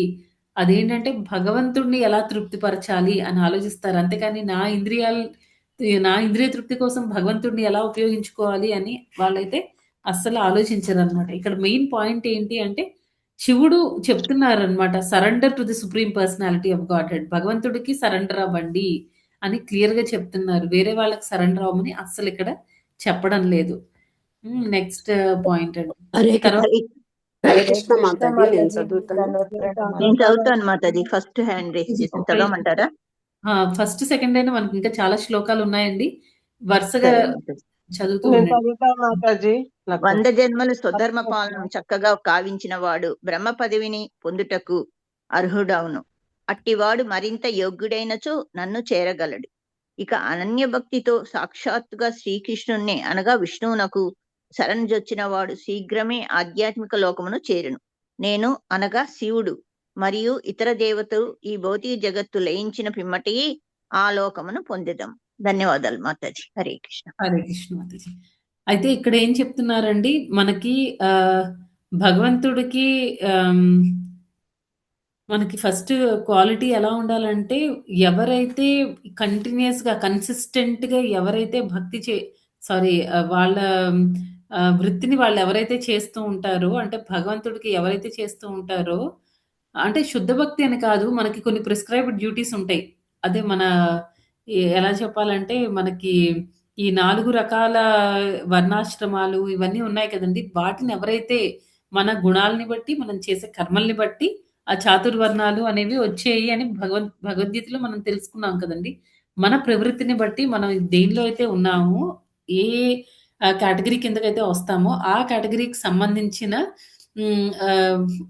కార్యక్రమాలన్నీ మనం కరెక్ట్‌గా చేస్తూ ఉంటే ఎన్ని జన్మలు చేయాలంటే 100 బర్త్స్ చేయాలంట. 100 చేయాలంట. 100 జన్మలు కంటిన్యూస్‌గా అలా చేస్తే అప్పుడు మనం బ్రహ్మదేవుడి పోస్ట్‌కి ఎలిజిబుల్ అవుతాము అని చెప్తున్నారు. ఇంకా అంతకంటే చేస్తే శివుడి పోస్ట్‌ని మనం తెచ్చుకోగలం అని చెప్తున్నారు. కాకపోతే ఇక్కడ మనం భగవద్గీత చాలా సార్లు చదివాము. ఎంతో నేర్చుకుంటున్నామండి. ఏం నేర్చుకున్నాము? ఇవన్నీ బ్రహ్మదేవుడి పోస్టు, శివుడి పోస్టు, ఇంద్రుడి పోస్టు ఇవన్నీ మనకు అవసరమా? మనకు కావాల్సిందేంటండి నెక్స్ట్ థర్డ్ స్టెప్ ఏం చెప్తున్నారండి? ఎవరైతే భగవంతుడికి, కృష్ణుడికి ఎవరైతే శరణాగతి పొంది అనన్య భక్తి చేస్తారో వాళ్ళకేమవుతుంది స్పిరిచువల్ ప్లానెట్స్ అంటే వైకుంఠ లోకాలకి వెళ్తాము అనే విషయాన్ని ఇక్కడ క్లియర్‌గా చెప్తున్నారనమాట. అయితే ఇక్కడ మనకి ఇప్పుడు ప్రళయం వచ్చేటప్పుడు జయదేవ్ గోస్వామి ఒక శ్లోకం అంటే మనకి ఆ దశావతార స్తోత్రం రాశారు కదండీ! దానిలో వస్తుంది కదా! ప్రళయ పయోధి జలే ధృతవానసి వేదం. దానిలో ఏం చెప్తున్నారంటే ప్రళయం వచ్చినప్పుడు మనకి మొత్తం ఈ వాటర్ యూనివర్స్ మొత్తం వాటర్‌తో ఫిల్ అయిపోతుంది. దానిలో ఏంటంటే మనకు ఆ తర్వాత ఫిష్‌లు, అక్వాటిక్స్ అవన్నీ చేపలు, తర్వాత ఈ జలచరాలు ఇవన్నీ ఉంటాయన్నమాట. వాటి నుంచి చెట్లు, తర్వాత క్రీపర్స్ వస్తాయని, తర్వాత వాటి నుంచి రెప్టైల్స్ వస్తాయని అంటే పాకుతూ ఉండేవి అన్నీ వస్తాయి. చిన్న చిన్న పురుగులు అవన్నీ వస్తాయని, తర్వాత నెక్స్ట్ స్టేజ్‌లో బర్డ్స్, బీస్ట్స్ అంటే పక్షులు, తర్వాత ఈ జంతువులు ఇవన్నీ వస్తాయి. తర్వాత హ్యూమన్ బీయింగ్స్ వస్తారు. అంటే మనుషులు తర్వాత వస్తారనమాట. ఆ హ్యూమన్ బీయింగ్స్ నుంచి మళ్ళీ స్లోగా మనం సివిలైజ్డ్ హ్యూమన్ బీయింగ్స్ వస్తారనమాట. ఆ తర్వాత నెక్స్ట్ స్టేజ్‌లో ఏంటంటే ఇంకా వాళ్ళలో భక్తి చేసే వాళ్ళు కూడా ఉంటారు అని చెప్తున్నారనమాట. అయితే భక్తి చేయడము అంటే ఏం చెప్తున్నారండి? మన ఈ వర్ణాలని, ఆశ్రమాల్ని వాటన్నిటిని పాటిస్తూ ఎవరైతే కన్సిస్టెంట్‌గా భక్తి అనేది చేస్తారో వాళ్ళకేంటంటే ఏ దేవుడి దగ్గరికి వెళ్ళినా తిరిగి తీసుకొనొచ్చి మనల్ని కృష్ణుడి వైపు పెడతారనమాట. కృష్ణుడిని పూజించండి. అది మన అల్టిమేట్ గోల్. ఎందుకంటే ప్రతి ఒక్కళ్ళకి కూడా మన మనుషుల్ని తీసుకున్నా, దేవతల్ని తీసుకున్నా, ఎవరిని తీసుకున్నా సరే మన అల్టిమేట్ గోల్ ఎవరండి? కృష్ణుడనమాట. మనందరికీ కూడా అల్టిమేట్ గోల్ కృష్ణుడే. ఎవరికైతే ఈ భౌతిక ప్రపంచంలో ఉండి భౌతిక కోరికలు అవన్నీ ఉంటాయో అలాంటి వాళ్ళేంటంటే ఈ దేవతల దగ్గరికి వెళ్తారు. వాళ్ళ కోరికల్ని తీర్చుకుంటారు. మళ్ళీ జన్మ మృత్యు సైకిల్‌లో పడుతూ ఉంటారనమాట. రకరకాల యోనుల్లో ప్రవేశిస్తూ ఉంటారు. అలా కాకుండా ఎవరైతే భక్తి మార్గాన్ని ఎంచుకుంటారో వాళ్ళకేమవుతుందంటే వాళ్ళు ఇంకా ఈ చిన్న చిన్నవి ఇవన్నీ ఏంటంటే ఆచార్యులు ఏం చెప్తారంటే ఈ భౌతిక కోరికలు ఇవన్నీ చాలా తుచ్చమైనవి అనమాట. గడ్డిపోచతో సమానం. ఏం చేసుకుంటామండి గడ్డిని? అలా చెప్తున్నారనమాట. ఇవన్నిటికి కూడా ఎవరైతే భక్తిలో భగవంతుడికి సరెండర్ అవ్వాలనుకుంటున్నారో, అలాంటి ఏంటంటే ఈ భౌతిక పరమైన అన్ని ఐశ్వర్యాలు కూడా చాలా తుచ్చమైనవి అని చెప్తారనమాట. వాళ్ళకి మంచి పుణ్యం చేసుకోవాలి, శివలోకానికి వెళ్ళాలి, లేదా బ్రహ్మలోకానికి వెళ్ళాలి. అక్కడ నేను కొన్ని సంవత్సరాలు ఉండాలి, ఎంజాయ్ చేయాలి. ఇవన్నీ ఉండవనమాట. వాళ్ళ కోరిక ఒకే ఒక్కటి భగవంతుడికి శరణాగతి పొందడం, భగవద్ధామానికి చేరుకోవడం అన్నమాట. ఇలా ఉంటుంది వాళ్ళ మూడ్. తర్వాత 30వ శ్లోకం. హరే కృష్ణ మాతాజీ, నేను చదువుతాను మాతాజీ. కృష్ణ మాతాజీ నేను మీరందరూ చదువుతాను పరమ భాగవతులు కనుక అదేంటి దేవదేవునితో మాతాజీ? సమానంగా మాతాజీ ఒక్క నిమిషం. గౌరవనీయులని నేను ఎరుగుదును. మాతాజీ ఒక్క నిమిషం ఆగండి మాతాజీ. ఎవరైతే ఆల్రెడీ చదివేశారో వాళ్ళు హ్యాండ్ డౌన్ చేసేయండి మాతాజీ. చదవాల్సిన వాళ్ళు మాత్రం హ్యాండ్ మాతాజీ ఒక్కళ్ళు కూడా చేయలేదు. ఓకే. హరే సరే. నేను హరే చదువుతా మాతాజీ. హరే మాతాజీ కృష్ణ మాతాజీ. చెప్తున్నారు కదా లక్ష్మీ శ్రీనివాస్ మాతాజీ. ఆ మాతాజీని కంప్లీట్ చేయనివ్వండి. మీ పేరు మాతాజీ? లక్ష్మీ మాతాజీ, టి లక్ష్మి. ఓకే. మీరు హ్యాండ్ రైజ్ చేశారా? చేస్తాం. లేదు మాతాజీ, ఎందుకు పోయిందో మరి. ఓకే. ఓకే మాతాజీ. నెక్స్ట్ మీరు చదువుతురు కానీ మాతాజీని ఇప్పుడు చదవనివ్వండి మాతాజీ. హరే కృష్ణ మాతాజీ. హరే కృష్ణ. మీరందరూ పరమ భాగవతులు కనుక దేవునితో సమానముగా మీరు గౌరవనీయులని నేను ఎరుగుదును. భాగవతులు కూడా నన్ను గౌరవింతురని, నేను వారికి మిగుల ప్రియుడనని నేను ఎరిగి ఉన్నాను. ఆ విధముగా వారికి నాతో సమానముగా ప్రియమైన వాడు వేరొక్కడు లేడు. హరే కృష్ణ మాతాజీ. ఇక్కడ శివుడు ఏం చెప్తున్నారండి? మీరందరూ కూడా భగవంతుడి యొక్క భక్తులు కాబట్టి మీరందరూ నాకు భగవత్ సమానులు. మీరందరన్నా నాకు చాలా గౌరవం. శివుడిని ఇక్కడ డివోటీస్ చాలా రెస్పెక్ట్ ఇస్తారు. మనకి ఇస్కాన్‌లో కూడా చాలా మంది చెప్తారు కదండీ! బయట ఒక రాంగ్ పర్సెప్షన్ ఉంది దీని గురించి. ఎందుకు మిగతా దేవుళ్ళని ఇస్కాన్ డివోటీస్ అవమానిస్తారు? కాదు, అస్సలు కాదు. మనం ప్రభుపాద రాసిన ఈ పర్పట్‌ని, తర్వాత భాగవతంలో ఉన్న ఈ శ్లోకాన్ని మనం చూపించొచ్చనమాట. ప్రభుపాదుల వారు కూడా చూడండి ఇక్కడ బృందావనంలో గోపీశ్వర్ టెంపుల్ గురించి చెప్పారు భాష్యంలో. తర్వాత గోపికలందరూ కూడా మంచి భర్త రావాలని చెప్పి కాత్యాయని వ్రతం చేయడం, దాని గురించి చెప్పారు. తర్వాత డివోటీస్ అందరూ కూడా శివుడిని ఎంత రెస్పెక్ట్ ఇవ్వాలి, మనం చాలా రెస్పెక్ట్ ఇవ్వాలని, ఆయన దయ కూడా పొందాలని. ఎందుకంటే వైష్ణవులని మనం కించపరిచినా వాళ్ళ పట్ల మనకి గౌరవ భావం అనేది లేకపోతే మనం భక్తి చేయలేమనమాట. అందుకని ఇక్కడ బాగా కరెక్ట్‌గా ఇన్సిస్ట్ చేస్తున్నారనమాట. శివుడు చాలా ఇంపార్టెంట్ అని. శివుడికి కూడా భక్తులంటే చాలా ఇష్టం. ఆయన భక్తుల కంటే కృష్ణ భక్తులంటే ఎక్కువ ఇష్టం అనమాట. మనం శివుడి గుడికెళ్ళి ఇప్పుడు భౌతిక ప్రపంచంలో ఉన్న వాళ్ళందరూ శివుడికి టెంపుల్‌కెళ్ళి ఏమడుగుతారండి? శివ నాకు అది ఇచ్చేయవా? ఇది ఇచ్చేయవా? నేను నీకు అది ఇచ్చేస్తాను, ఇది ఇచ్చేస్తాను. ఏవేవో అలాంటి అన్ని భౌతికపరమైన కోరికలు కోరుతారనమాట. అలాంటి జనాల మధ్యలో మనం వెళ్ళి శివ నాకు కృష్ణుడి కృప కావాలి అని మనం ప్రార్థించామనుకోండి, ఎలా ఫీల్ అవుతారండి? చాలా హ్యాపీగా ఫీల్ అవుతారు. అదే చెప్తున్నారనమాట ఇక్కడ శివుడు. నన్ను చూసి భక్తులు హ్యాపీగా ఫీల్ అవుతారు. భక్తుల్ని చూసి భగవంతుడిని చూసినట్టుగా నేను కూడా హ్యాపీగా ఫీల్ అవుతాను అని చెప్తున్నారనమాట. అంటే మనం రెస్పెక్ట్ ఇవ్వాలనమాట. ఆ విషయం ఇక్కడ క్లియర్‌గా చెప్తున్నారు. ప్రభుపాదుల వారు కూడా దానికి సపోర్టింగ్ పాయింట్స్ కొన్ని పెట్టారు. బృందావన్ యాక్చువల్‌గా కృష్ణుడి ప్లేస్. కానీ అక్కడ గోపీశ్వర్ టెంపుల్ శివుడి కోసం కన్‌స్ట్రక్ట్ చేశారనమాట. అంతేకాకుండా గోపికలు కృష్ణ భక్తులు. కానీ వాళ్ళందరూ కూడా కాత్యాయని వ్రతం అంటే దుర్గాదేవి వ్రతం చేశారనమాట. ఇవంతా ఏంటి అంటే ఎప్పుడు కూడా ఏ భక్తులు కూడా నిజమైన భక్తులు ఎప్పుడు కూడా దేవతల్ని తక్కువ చేసి మాట్లాడడం కానీ, తక్కువ చేసి చూడటం కానీ చేయరనమాట. అది మనం ఇక్కడ అర్థం చేసుకోవాల్సిన పాయింట్. తర్వాత అలా అని చెప్పి మనం కృష్ణనామాన్ని జపం చేసినా ఒకటే, శివుడి నామం కూడా ఒకటే, అంతా సమానమే. అది రాంగ్ అనమాట. అది నామాపరాధం అవుతుంది. మన 10 నామాపరాధాల్లో ఒకటొస్తుంది కదండీ! భగవంతుడి నామాన్ని ఈక్వల్ టు శివుడి నామం లేతే బ్రహ్మదేవుడి నామం అనుకోకూడదనమాట. ఇదంతా రాంగ్ మళ్ళీ. అందరికంటే టాప్ మోస్ట్ ఈవెన్ వాళ్ళు కూడా కృష్ణనామాన్నే జపిస్తూ ఉంటారు. ఆ విషయం అర్థం చేసుకోవాలి. నెక్స్ట్ 31 అండి. హరే కృష్ణ మాతాజీ. దివ్యమైనది, పవిత్రమైనది,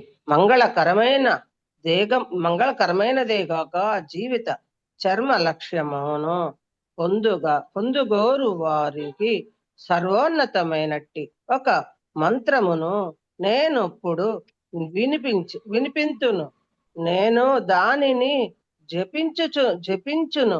ఇప్పుడు జపించునప్పుడు శ్రద్ధతో ఆలకింపుడు. హరే కృష్ణ మాతాజీ, దండోత్ ప్రణామ్. ధన్యవాద ప్రణామ్ మాతాజీ. అయితే ఇక్కడ ఏం చెప్తున్నారంటే శివుడు చెప్తున్నారు అనమాట ప్రచేతాస్కి. నేను ఒక మంత్రాన్ని చెప్తాను. ఆ మంత్రం చాలా పవిత్రమైనది. అన్నిటికంటే బెస్ట్ ప్రేయర్ అన్నమాట.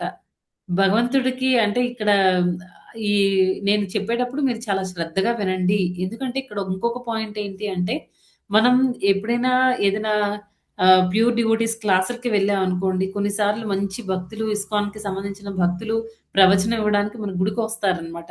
వచ్చేటప్పుడు కొన్నిసార్లు ఏం జరుగుతూ ఉంటుందంటే, కొంతమంది డివోటీస్ ఏం చేస్తూ ఉంటారంటే, అక్కడ ప్రవచనం జరుగుతూ ఉంటుంది. ఇక్కడ ఆ భక్తులు అలాంటి వాళ్ళని చెప్పుకున్నామంటే శుద్ధ భక్తులనమాట. సపోజ్ మన గురు మహారాజ్ వచ్చి క్లాస్ ఇస్తున్నారు. లేకపోతే రాధేశ్యామ్ ప్రభు వచ్చి క్లాస్ ఇస్తున్నారనుకోండి. అలాంటప్పుడు మనం ఏం చేయాలండి? శ్రద్ధతో వినాలనమాట. లేకపోతే ఏమవుతుంది?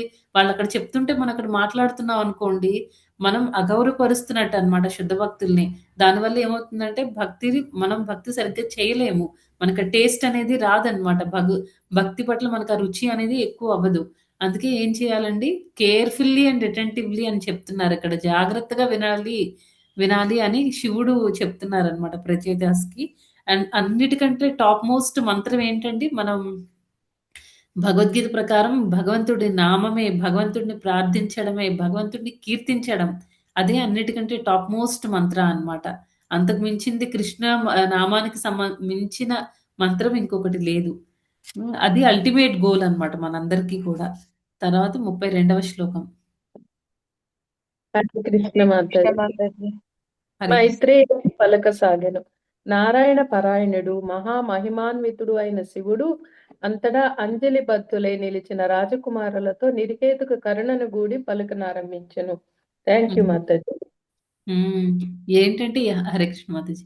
అయితే ఇక్కడ శివుడు ఇక్కడ తనంతట తానుగా వచ్చి ఎంత మంచి ఇన్స్ట్రక్షన్ ఇస్తున్నారు చూడండి. ఇది మనకి నేర్పిస్తున్న లెసన్ ఏంటి అంటే, ఎప్పుడైతే మనం కృష్ణుడికి మనం సేవ చెయ్యాలి అని అనుకుంటామో, మీరు కూడా చాలా సార్లు అబ్జర్వ్ చేసి ఉంటారండి.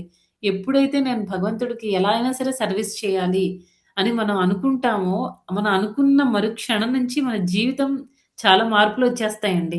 ఎప్పుడైతే మళ్ళీ మనం డ్రాప్ అయిపోతామో, ఇంకా చేసింది చాలులే అబ్బా! ఈరోజు చెయ్యాలా అని మనకి ఎప్పుడైతే ఆ మూడొస్తుందో, అప్పుడు కూడా పరిస్థితులు మారిపోతాయి. మీరు కూడా చాలా సార్లు అబ్జర్వ్ చేసుంటారు. పరిస్థితులు మారడం అంటే ఏంటి? ఎప్పుడైతే నేను కృష్ణకి నేను కూడా బుక్ డిస్ట్రిబ్యూషన్ చేయాలి, లేకపోతే నేను సెంటర్‌కెళ్ళాలి, ఎవరో మహారాజ్ వస్తున్నారు క్లాస్ వినాలి అని అనుకునేటప్పుడు, మనకి ఆ పరిస్థితులన్నీ కూడా చక్కగా అన్నమాట.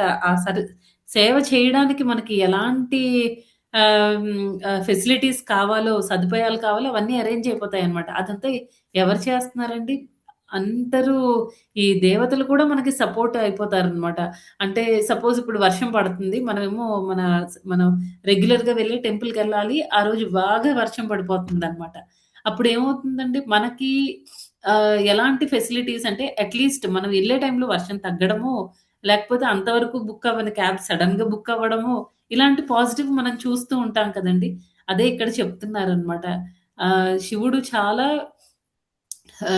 Exalted devotee. కాబట్టి ఎప్పుడైతే ఆయన కృప అనేది వీళ్ళకి దొరికిందో, భగవంతుడికి చేయాలి అని అనుకుంటున్నారో, ఈ శివుడి యొక్క కృప కూడా వాళ్ళకి దొరికేసిందనమాట. వాళ్ళు చక్కగా శివుడి దర్శనం చేసుకున్నారు. శివుడి నుంచి మొత్తం ఎన్నో ఎన్నో ఇన్‌స్ట్రక్షన్స్ వింటున్నారనమాట. ఎలా చేయాలి? భగవంతుడికి కృష్ణ మంత్రాన్ని, హరే కృష్ణ మహామంత్రాన్ని జపించడము, భగవంతుడిని ఎలా కీర్తించాలి, ఇవన్నీ కూడా శివుడి నుంచి ఆటోమేటిక్‌గా వాళ్ళకి జ్ఞానం అనేది వచ్చేస్తుందనమాట. ఇది సూపర్ న్యాచురల్ అరేంజ్‌మెంట్స్ అన్నమాట. భగవంతుడి అరేంజ్‌మెంట్స్ ఇవన్నీ వాళ్ళకి. ఎందుకు వాళ్ళు భగవంతుడికి చేయాలనుకున్నారు కాబట్టి, సేవ చేయాలి అని అనుకున్నారు కాబట్టి. నెక్స్ట్ ఇంకా 33వ శ్లోకం. హరే కృష్ణ మాతాజీ. హరే కృష్ణ మాతాజీ, నేను చదువుతున్నాను మాతాజీ. హరే కృష్ణ. శివుడు దేవదేవుని ఇట్లు ప్రార్థించసాగాను. ఓ దేవదేవా, నీకు జయమగుగాక. ఆత్మవిధుల్లో నీవు పరమశ్రేష్ఠుడవు. ఆత్మదర్శులకు నీవు సదా శుభదాయకుడవు. కనుక నాకు కూడా శుభమును కలుగ చేయమని కోరుచున్నాను. పూర్ణోపదేశముల నొసగడి నీవు పరమ పూజ్యనీయుడు, నీవు పరమాత్ముడవు కనుక పరమ నిత్యుడవైన నీకు వందనముల నొసుగుచున్నాను. ధన్యవాదాలు మాతాజీ. హరే కృష్ణ. హరే కృష్ణ మాతాజీ. ఈ శ్లోకంలో ఏం చెప్తున్నారండి? భగవంతుడు నువ్వు మొత్తం సెల్ఫ్ రియలైజ్డ్ సోల్స్ అందరికి ఎవరైతే ఆత్మ తర్వాత దేహం గురించి కరెక్ట్ అయిన నాలెడ్జ్ లో ఉంటారో, కరెక్ట్ అయిన జ్ఞానంలో ఉంటారో వాళ్ళందరికీ కూడా నువ్వు ఎంతో మంగళకరాన్ని నువ్వు ప్రసాదిస్తావు, అలాగే నాకు కూడా ఇవ్వు అని చెప్తున్నారనమాట. ఈ సెల్ఫ్ రియలైజ్డ్ సోల్స్ అంటే ఎవరండి? ఈ ఆత్మ సాక్షాత్కారాన్ని పొందిన ఆ జీవులు ఎవరు అని అంటే, ఎవరైతే అంటే ఇప్పుడు మనకి జీవుల్లో 2 రకాలు ఉన్నారు కదండి. ఒకళ్ళు క్షర, ఇంకొకళ్ళు అక్షరులు అనమాట. క్షరులు అంటే ఎవరు? కండిషన్ సోల్స్ మనం అనమాట, బద్ధ జీవులం. రెండవ వాళ్ళు ఎవరు అంటే అక్షరులు అనమాట. వాళ్ళెవరు అంటే కండిషన్ సోల్స్ కాని వాళ్ళు, అంటే లిబరేటెడ్ సోల్స్ అనమాట, ముక్త జీవులు.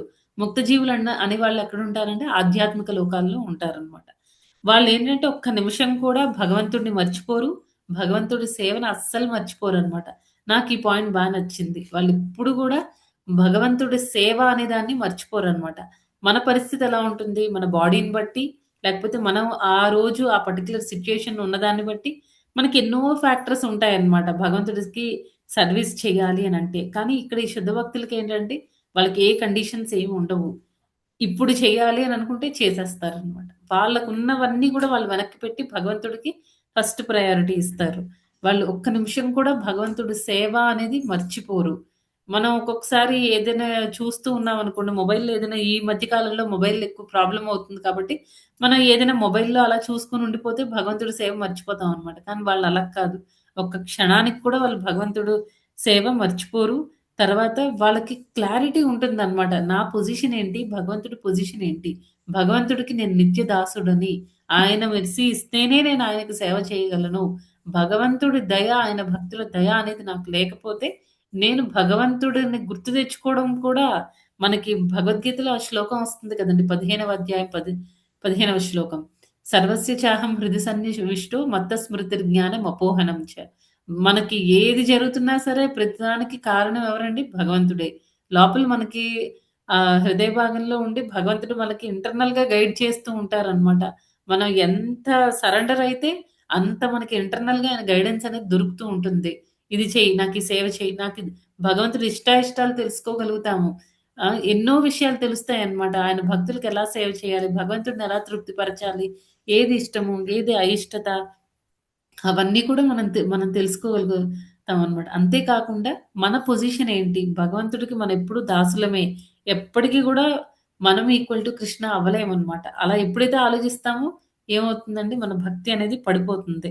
తర్వాత ఎవరైతే ఎంత బాగా భక్తి చేయడానికి రెడీ అవుతారో అలాంటి వాళ్ళకి భగవంతుడు 10వ అధ్యాయం 10వ శ్లోకంలో చెప్పినట్టు దదామి బుద్ధి యోగం తం.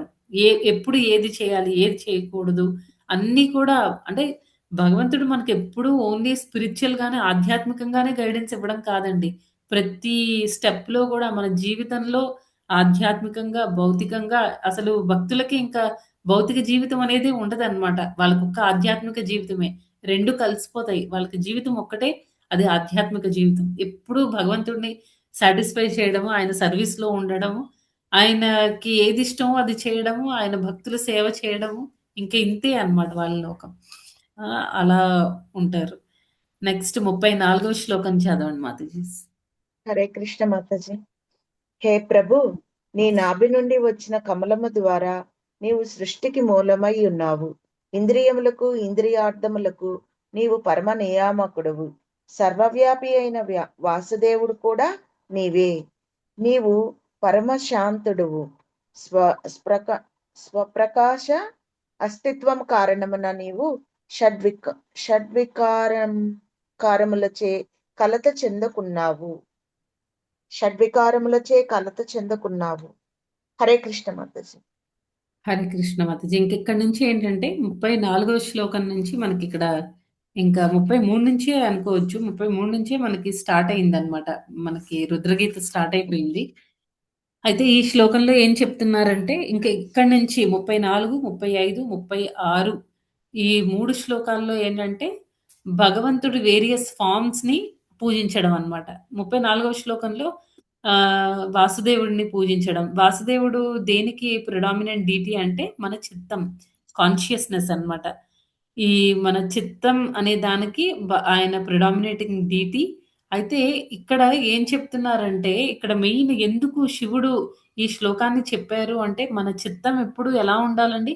భగవంతుడి పాదపద్మాల మీద ఉండాలండి. ఎప్పుడూ కూడా భగవంతుడు భక్తి చేయాలి. నా చిత్తాన్ని భగవంతుడికి సమర్పించు.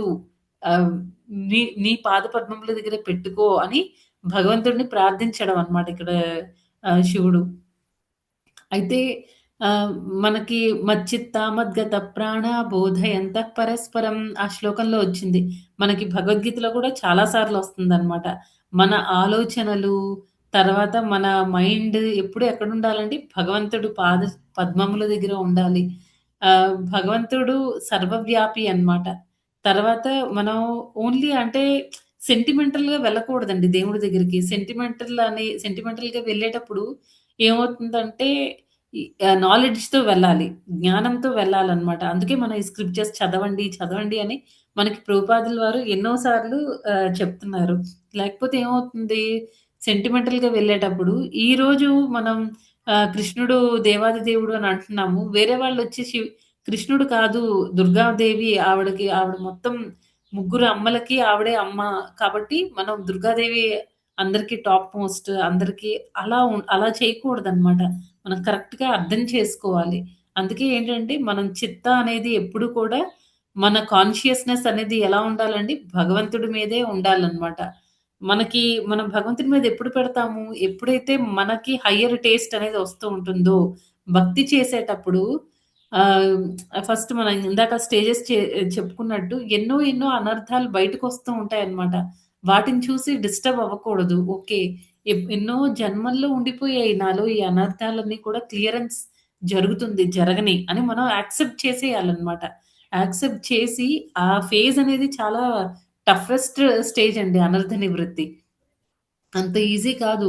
ఎందుకంటే మనలో అహంకారం ఉంది. ఫాల్స్ ఇగో ఉందన్నమాట. ఆ మిథ్యాహంకారం. దాన్ని మనం తట్టుకుంటూ మనలో ఉండే అనర్థాల్ని ఇప్పుడు ఎవరైనా సరే అంత తొందరగా ఒప్పుకోరు. నువ్వు తప్పు చేసావనంటే అంత తొందరగా తప్పు చేసినా సరే ఒప్పుకోవడానికి వాళ్ళకి చాలా టైం పడుతుందన్నమాట మనకి. ఎందుకు మనలో ఉండే ఆ మిథ్యాహంకారం అనేది అడ్డొస్తూ ఉంటుంది.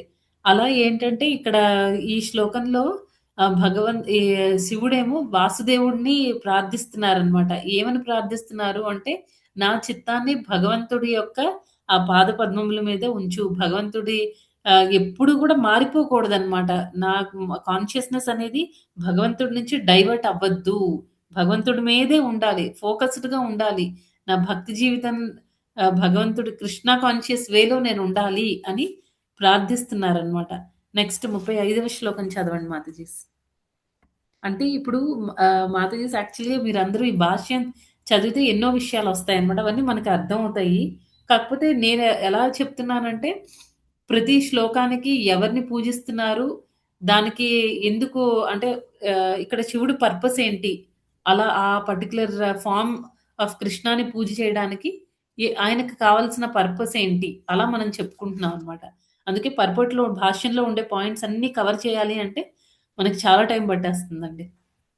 చదవనా మాతాజీ? హరే కృష్ణ. చదవండి మాతాజీ.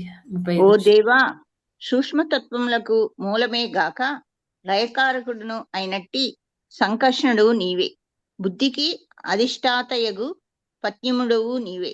అట్టి నీకు వందనములు. ధన్యవాదాలు మాతాజీ. హరే కృష్ణ. మాతాజీ. ఈ శ్లోకంలో ఏంటంటే సంకర్షణుడిని తర్వాత ప్రద్యుమ్నుడిని వీళ్ళిద్దరిని పూజ చేస్తున్నారనమాట. సంకర్షణుడికి అంటే ప్రే చేసుకోవడం. వీళ్ళందరూ కృష్ణ ఫార్మ్సే కదండి చతుర్వ్యూహాల్లో. వాసుదేవ, తర్వాత సంకర్షణ, ప్రద్యుమ్న, అనిరుద్ధ వీళ్ళు నలుగురు. ఒక్కొక్కళ్ళు ఒక్కో దానికి అధిపతి అన్నమాట. సంకర్షణుడిని తీసుకుంటే మన చిత్తానికి, వాసుదేవుని తీసుకుంటే మన చిత్తానికి అధిపతి. సంకర్షణుడు దేనికి అంటే మన మిథ్యాహంకారానికి, తర్వాత ప్రద్యుమ్నుడేమో మన బుద్ధికి అధిపతి, తర్వాత అనిరుద్ధుడేమో మన మైండ్‌కి, మన మనస్సుకి అతను అధిపతి అన్నమాట. అది నెక్స్ట్ శ్లోకంలో వస్తుంది. 36వ శ్లోకంలో. అయితే ఈ 4 చిత్త, మిథ్యాహంకారము, బుద్ధి, మనస్సు ఈ 4 వాటిని ఏంటంటే అంతఃకరణాలు అంటారనమాట. ఒక్కొక్కసారి మనం వింటూ ఉంటాం కదండీ! అంతఃకరణ శుద్ధి జరగాలి. ఆ శుద్ధి జరగాలి అనంటే ఒక్కొక్క దానికి ఒక్కొక్కళ్ళు ప్రిడామినేటింగ్ డీటీస్ అన్నమాట. వాళ్ళని మనం ప్రార్థించాలి. అనిరుద్ధ, ప్రద్యుమ్న, సంకర్షణ, వాసుదేవ వీళ్ళు నలుగురిని ప్రార్థిస్తున్నారనమాట ఇక్కడ శివుడు. అంటే ఈ 4 కూడా నా బుద్ధి ప్యూరిఫై అవ్వాలి. నా మనస్సు ప్యూరిఫై అవ్వాలి. తర్వాత నా మిథ్యాహంకారం మొత్తం పోయి మనకి ఒకే ఒక అహంకారం ఉండాలన్నమాట. మంచి అహంకారానికి, మిథ్యాహంకారానికి తేడా ఏంటంటే, మిథ్యాహంకారం అంటే మనల్ని మనం బాడీలీ లెవెల్‌లో చూసుకొని ప్రతీదీ మన బాడీతో కనెక్ట్ చేసుకోవడం అన్నమాట. నేను నా దేహాన్ని నేను తృప్తిపరుచుకోవాలి. నా ఇంద్రియాలని తృప్తిపరుచుకోవాలి అని అనుకోవడం మిథ్యాహంకారం. నిజమైన అహంకారం ఏంటి అంటే నేను భగవంతుడు దేవాది దేవుడు. ఆయనకి నేను నిత్య దాసుడిని అని తెలుసుకోవడం అది నిజమైన అహంకారం అన్నమాట. మనం ఆ లెవెల్‌లో కాదు, మాస్టర్ లెవెల్‌లో కాదు, సర్వెంట్ లెవెల్‌లో ఉండాలి. అది నిజమైన అహంకారం. ఇవన్నీ చెప్తున్నారనమాట. నెక్స్ట్ ఇంకా ఏంటంటే ఇక్కడ ఫాల్స్ ఇగో గురించి, సంకర్షణుడి గురించి ఎందుకు ప్రార్థిస్తున్నారు శివుడు అంటే నాకు ఆ మమత్వం అనేది ఉండకూడదు. నేను నా రియల్ పొజిషన్‌ని నేను భగవంతుడి యొక్క దాసుడిని అనే విషయం తెలుసుకొని, ఎప్పుడూ నేను తెలుసుకొని ఉండాలి. పొరపాటున కూడా నా ఒరిజినల్ కాన్స్టిట్యూషనల్ పొజిషన్‌ని నేను మర్చిపోకూడదు. భగవంతుడు దాసుడు ఆ చిత్తంతోనే నేను ఉండాలి అని ప్రార్థిస్తున్నారనమాట. నెక్స్ట్ ప్రద్యుమ్నుడు దేనికి అంటే మొత్తం ఈ ఏమంటారు? ఈ యూనివర్సల్ ఈ ప్రపంచం అంతా కూడా ఈ విశ్వం అంతా కూడా స్మూత్‌గా రన్ అవ్వడానికి మెయింటెనెన్స్ కోసం అన్నమాట. అదెలా మెయింటైన్ అవుతుందండి? బుద్ధి. నిజమైన బుద్ధి ఏది అంటే భగవంతుడికి భక్తి చేయాలి అని అనుకోవడమే నిజమైన బుద్ధి అన్నమాట. కానీ ఏంటి మనం ఎలా ఆలోచిస్తాము? బుద్ధి అనగానే మనకి మంచి తెలివితేటలు ఉండాలి. భౌతిక పరంగా మనం ఈ మెటీరియల్ బెనిఫిట్స్ అన్నిటిని కూడా ఈ భౌతిక ప్రపంచంలో ఉండే ఫెసిలిటీస్ అన్నిటిని ఎలా వాడుకోవాలి అని తెలుసుకోవడం అది బుద్ధి కాదండి. అంటే ఇప్పుడు కరెంట్ జనరేషన్ అదంతా వాళ్ళంతా అలాగే కదండీ ఉన్నారు. మాకు టైం ఎక్కడుందండి? మాకు టైం లేదు. చాలా చేయాలి. ఏఐ నేర్చుకోవాలి. తర్వాత ఏమంటారు మెషిన్ లెర్నింగ్ అవన్నీ నేర్చుకోవాలి. ఆ టూల్స్ నేర్చుకోవాలి. పైథాన్ ఏవేవో చెప్తున్నారనమాట. అవన్నీ నేర్చుకోవాలి. మాకు టైం లేదు. మేము ఫుల్ బిజీ. ఎవరిని అడగండి కూరగాయలు అమ్ముకునే వాళ్ళు బిజీ అంటారు. పువ్వులు అమ్ముకునే వాళ్ళు బిజీ అంటారు. ఐటీ కంపెనీస్‌లో వర్క్ చేసేవాళ్ళు బిజీ అంటారు. ఇప్పుడు మనం మినిస్టర్స్‌ని వాళ్ళని చూసుకుంటే అసలు వాళ్ళని పట్టుకొని కూడా పట్టుకోలేము. వాళ్ళందరూ బిజీ. ఎవరండి ఫ్రీగా ఉన్నారైతే? అయితే భగవంతుడు మన ఇక్కడికొచ్చి బాగా బిజీ అయిపోవాలని ఈ భౌతిక ప్రపంచాన్ని సృష్టించి ఇక్కడ మీరు బిజీ అయిపోండి అని పంపించారా? నన్ను మర్చిపోండి అని పంపించారా? అస్సలు కాదు. ఇవన్నీ ఉంటాయి. మనం బిజీగానే ఉంటాము. కానీ ఆ బిజీ టైమ్‌లో కొంత టైమ్‌ని తీయాలి. అది ఇక్కడ చెప్తున్నారనమాట. అది తెలుసుకోవడం నిజమైన బుద్ధి. అంతేకాని ఈ భౌతిక ప్రపంచంలో ఉండే విషయాలన్నిటిని చూసి వాటికి అట్రాక్ట్ అయిపోయి మనం బిజీ అయిపోయి భగవంతుడిని కూడా మర్చిపోయేంత బిజీ అయిపోమని భగవంతుడు అస్సలు చెప్పడం లేదండి. ఆ బిజీ షెడ్యూల్‌లో కూడా భగవంతుడి కోసం టైం తీయాలి. భగవంతుడికి సేవ చేయాలి. అది అన్నమాట. నెక్స్ట్ 36వ శ్లోకం.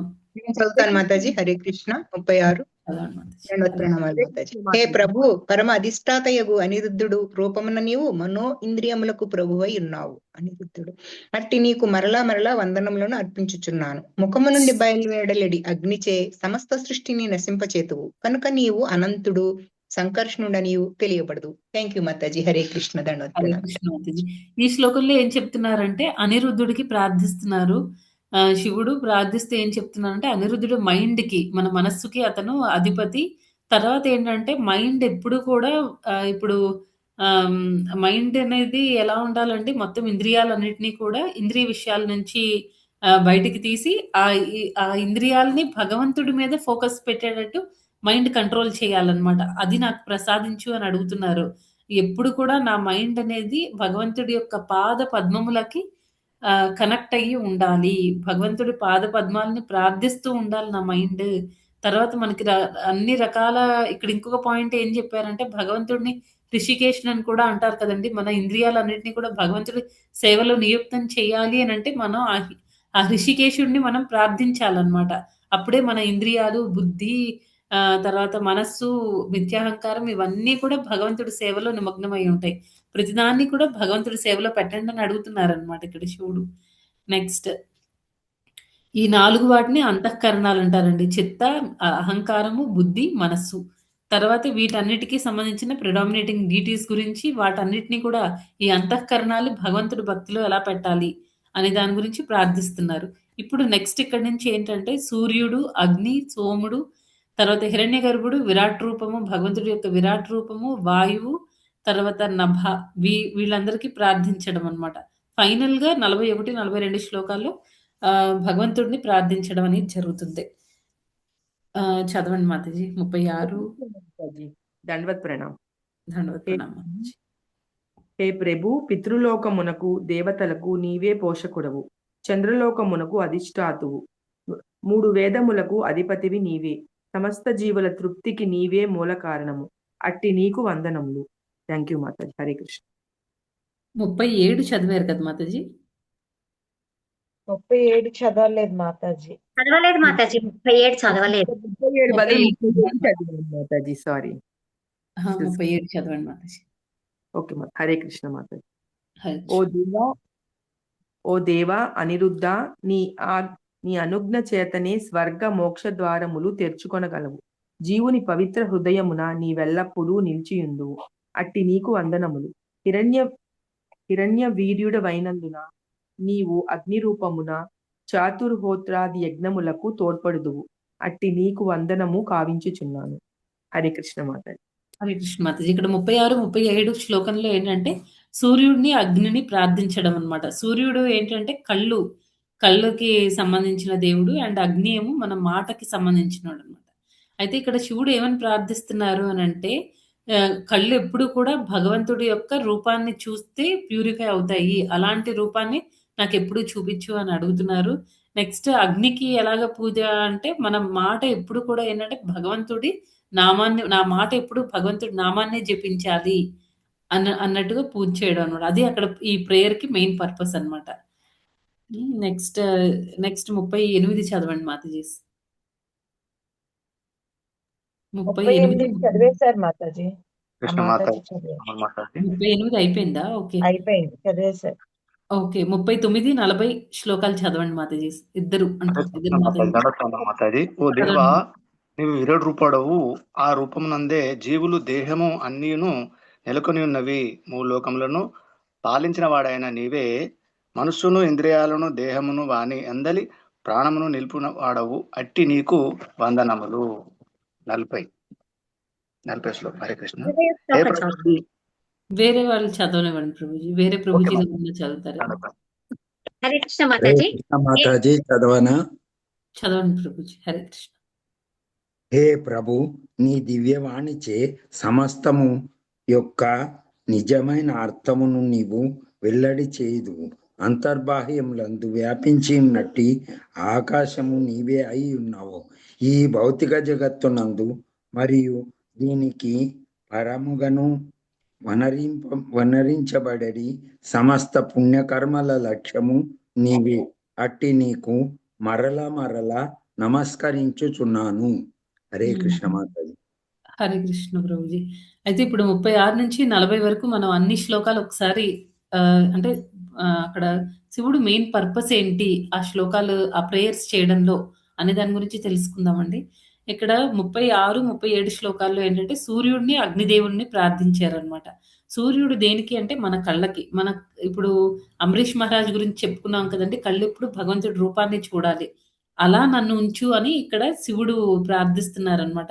నా కళ్ళకి ఎప్పుడు కూడా భగవంతుడి రూపమే ఆబ్జెక్ట్ అయి ఉండాలి, అదే ఇంద్రియార్థం అయి ఉండాలి అని అడుగుతున్నారు. నెక్స్ట్ అగ్నిదేవుడు ఏంటి అంటే మన వాక్కు అనమాట. వాక్ ఎప్పుడు ఎలా ఉండాలండి, భగవంతుడి నామాన్ని జపించాలన్నమాట. ఆ రకంగా ఉంచు అని అడుగుతున్నారు. నెక్స్ట్ సోముడు దేనికి అంటే మన మైండ్కి అనమాట. ఇక్కడ మైండ్కి ఏం చెప్తున్నారు, మనకి రకరకాల ఎంగేజ్మెంట్స్ ఉంటాయి.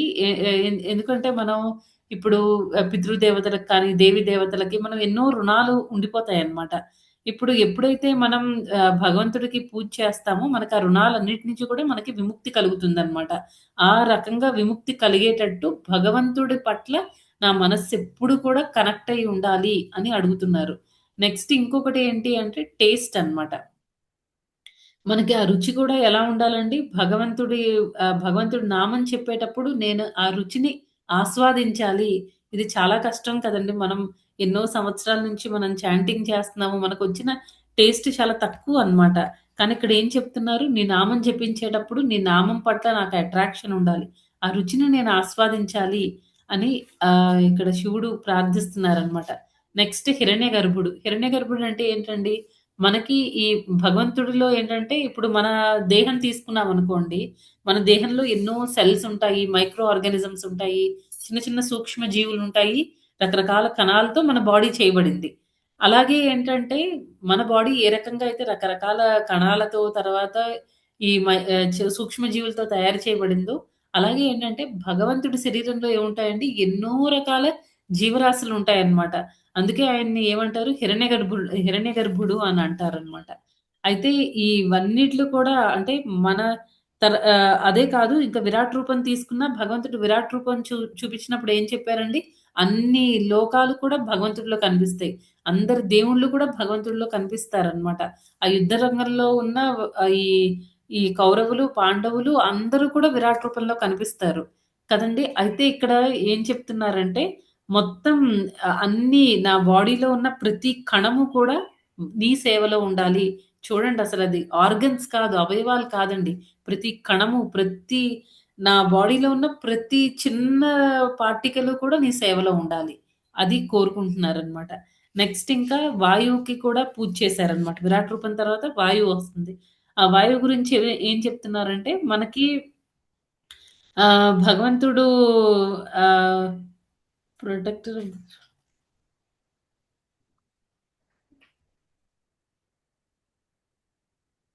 అహా!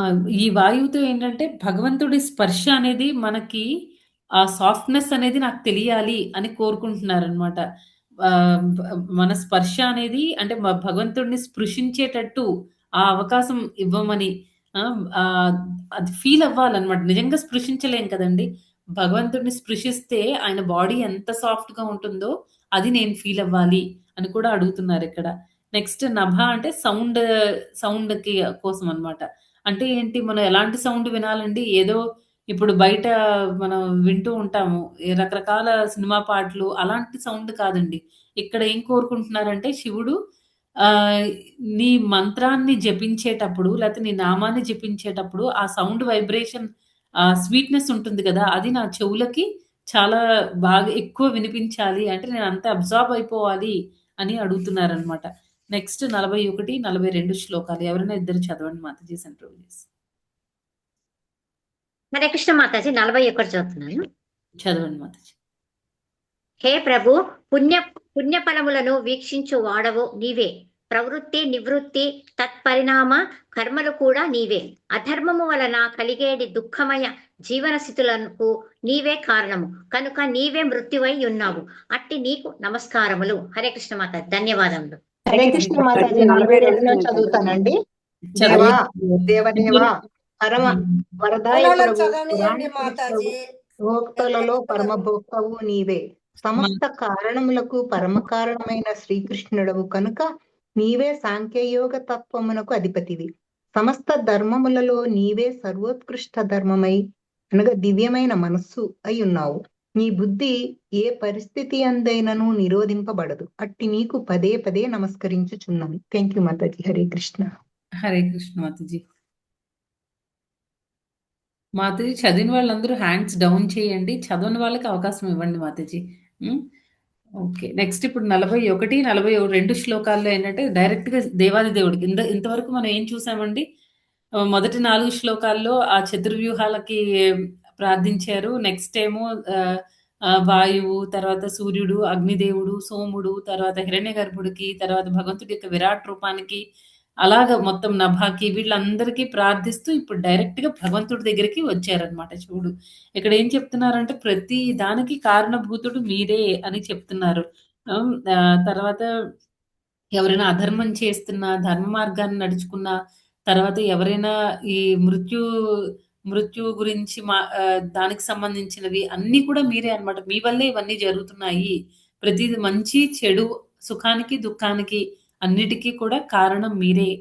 తర్వాత అన్నిటి మంత్రాల్లోకి బెస్ట్ మంత్రం ఏంటి అంటే హరే కృష్ణ మహామంత్రం. అంటే భగవంతుడి యొక్క నామాన్ని జపించడం అన్నమాట. అదే అన్నిటికీ మూలాధారం మీరే. తర్వాత ఈ సమస్త సృష్టికి కారణం మీరే. అలా అని చెప్పి చాలా చెప్తూ ఫైనల్‌గా ఇక్కడ ఏం చెప్తున్నారండి? ప్లీజ్ యాక్సెప్ట్ మై హంబుల్ ఒబేసెన్స్ అన్నమాట. భగవంతుడికి ప్రణామాలు సమర్పిస్తున్నారు. నెక్స్ట్ ఇంకా నెక్స్ట్ శ్లోక చదవండి మాతాజీ. హరే కృష్ణ 40 మాతాజీ చదువుతాను. చదవండి మాతాజీ. ధన్యవాదాలు మాతాజీ. దేవా కర్త కరణములు కర్మాయనడి మూడింటికి నీవే పరమ నియామకుడవు కనుక దేహము మనస్సు ఇంద్రియములకు నీవే నియామకుడవు. రుద్రునిగా తెలియబడు అహంకారమునకు కూడా నీవే పరమ నియామకుడవు. జ్ఞానమునకు వైదిక కర్మలకు నీవే మూలమై ఉన్నావు. హరే కృష్ణ మాతాజీ. ధన్యవాదాలు. ఈ శ్లోకంలో ధన్యవాదాలు మాతాజీ. ఈ శ్లోకంలో ఏం చెప్తున్నారంటే శివుడు రుద్రుడి గురించి చెప్తున్నారు అన్నమాట. తన గురించి తను చెప్తున్నారు. ఆ రుద్రుడికి కూడా కారణం నువ్వే. అంటే చూడండి అసలు అంత క్లియర్ గా చెప్తున్నారు అనమాట. ప్రతి దానికి కూడా కారణం నువ్వే కృష్ణ అని చెప్పడం అన్నమాట. అలా చెప్తే ఏంటంటే అంటే కంప్లీట్ సరెండర్మెంట్ అన్నమాట. ఎలా ప్రార్థించాలి అనేది నేర్పిస్తున్నారు ఇక్కడ. ట్రైనింగ్ ఇస్తున్నారు అనమాట ప్రచేతుల అందరికీ కూడా. నెక్స్ట్ శ్లోకం ఇంతవరకు ఏంటంటే ఇవన్నీ రకరకాల రూపాలకి భగవంతుడి యొక్క ఫార్మ్స్ కి ప్రార్థించడము. ఇప్పుడు ఏంటంటే భగవంతుడి స్వరూపం ఎలా ఉంది, ఆ రూపం చూడడానికి ఎలా ఉంది అనే దాని గురించి ప్రార్థిస్తున్నారు అనమాట. ఇక్కడ నుంచి 44 నుంచి 52 శ్లోకాల వరకు వరుసగా ఒకళ్ళ తర్వాత ఒకళ్ళు కంటిన్యూస్ గా చదివేయండి మాతాజీ. చదివిన వాళ్ళు చదవకండి. వేరే వాళ్ళు ఎవరైనా ఆల్రెడీ హ్యాండ్ రేస్ చేసినా లేకపోతే హ్యాండ్ రేస్ చేయలేకపోయి చదవాలనిపించినా వాళ్ళకి అవకాశం ఇవ్వండి మాతాజీ. హరే కృష్ణ మాతాజీ. నేను చదువుతున్నాను మాతాజీ. 44. ప్రభు నీ ప్రియమైన భక్తులు అర్చించడి రూపమునందే నేను నిన్ను చూడగోరుదును. నీవు అనేక రూపములను కలిగి ఉన్నప్పటికీ నీ భక్తులకు నచ్చిన రూపమునే నేను నభిలషింతును. భక్తులు అర్చించడి ఆ రూపమే సర్వేంద్రియములకు ప్రసన్నతను కూర్చున్నది కనుక నా యందు దయగోని ఆ రూపమును చూపును. హరే కృష్ణ. హరే కృష్ణ మాతాజీ. 45-46. భగవానుని సౌందర్యము వర్షాకాలము నాటి నల్లని మేఘమును పోలియుండును. అతని దేహాంగములు వర్షధారల వలె మెరీచుండెను. నిస్సందేహముగా అతడు సమస్త సౌందర్య సారస్వ రూపమే అయ్యున్నాడు. పద్మదళ నయనములతోనూ సుందరమగు ఎత్తైన నాసికతోనూ మనోహరమగు చిరునవ్వుతోనూ సుఖపోలముతోనూ చక్కగా అలంకరింపబడిన కర్ణములతోనూ పరమ సుందరముగా నొప్పారు ముఖమును చతుర్బాహువులను అతడు కలిగి ఉన్నాడు. హరే కృష్ణ. హరే కృష్ణ. నెక్స్ట్ 47, 48. ఎవరు చదవకపోతే నేను చదవనా మాతాజీ? ఒక శ్లోకం చదివాను ఆల్రెడీ. మాతాజీ ఎవరైనా ఉన్నారా చదవడానికి? చదవండి. భక్తులపై సారించెడి స్త్రీగంటి చూట్కుల చేతను భగవానుడు అనుపమాన సుందరుడై ఉన్నాడు. అతనికి నల్లని కురులు వంకరలు తిరిగి ఉన్నవి. గాలిలోనికి ఎగురుచున్న అతని వస్త్రములు కమల పుప్పొడి వలె గోచరించుచున్నవి.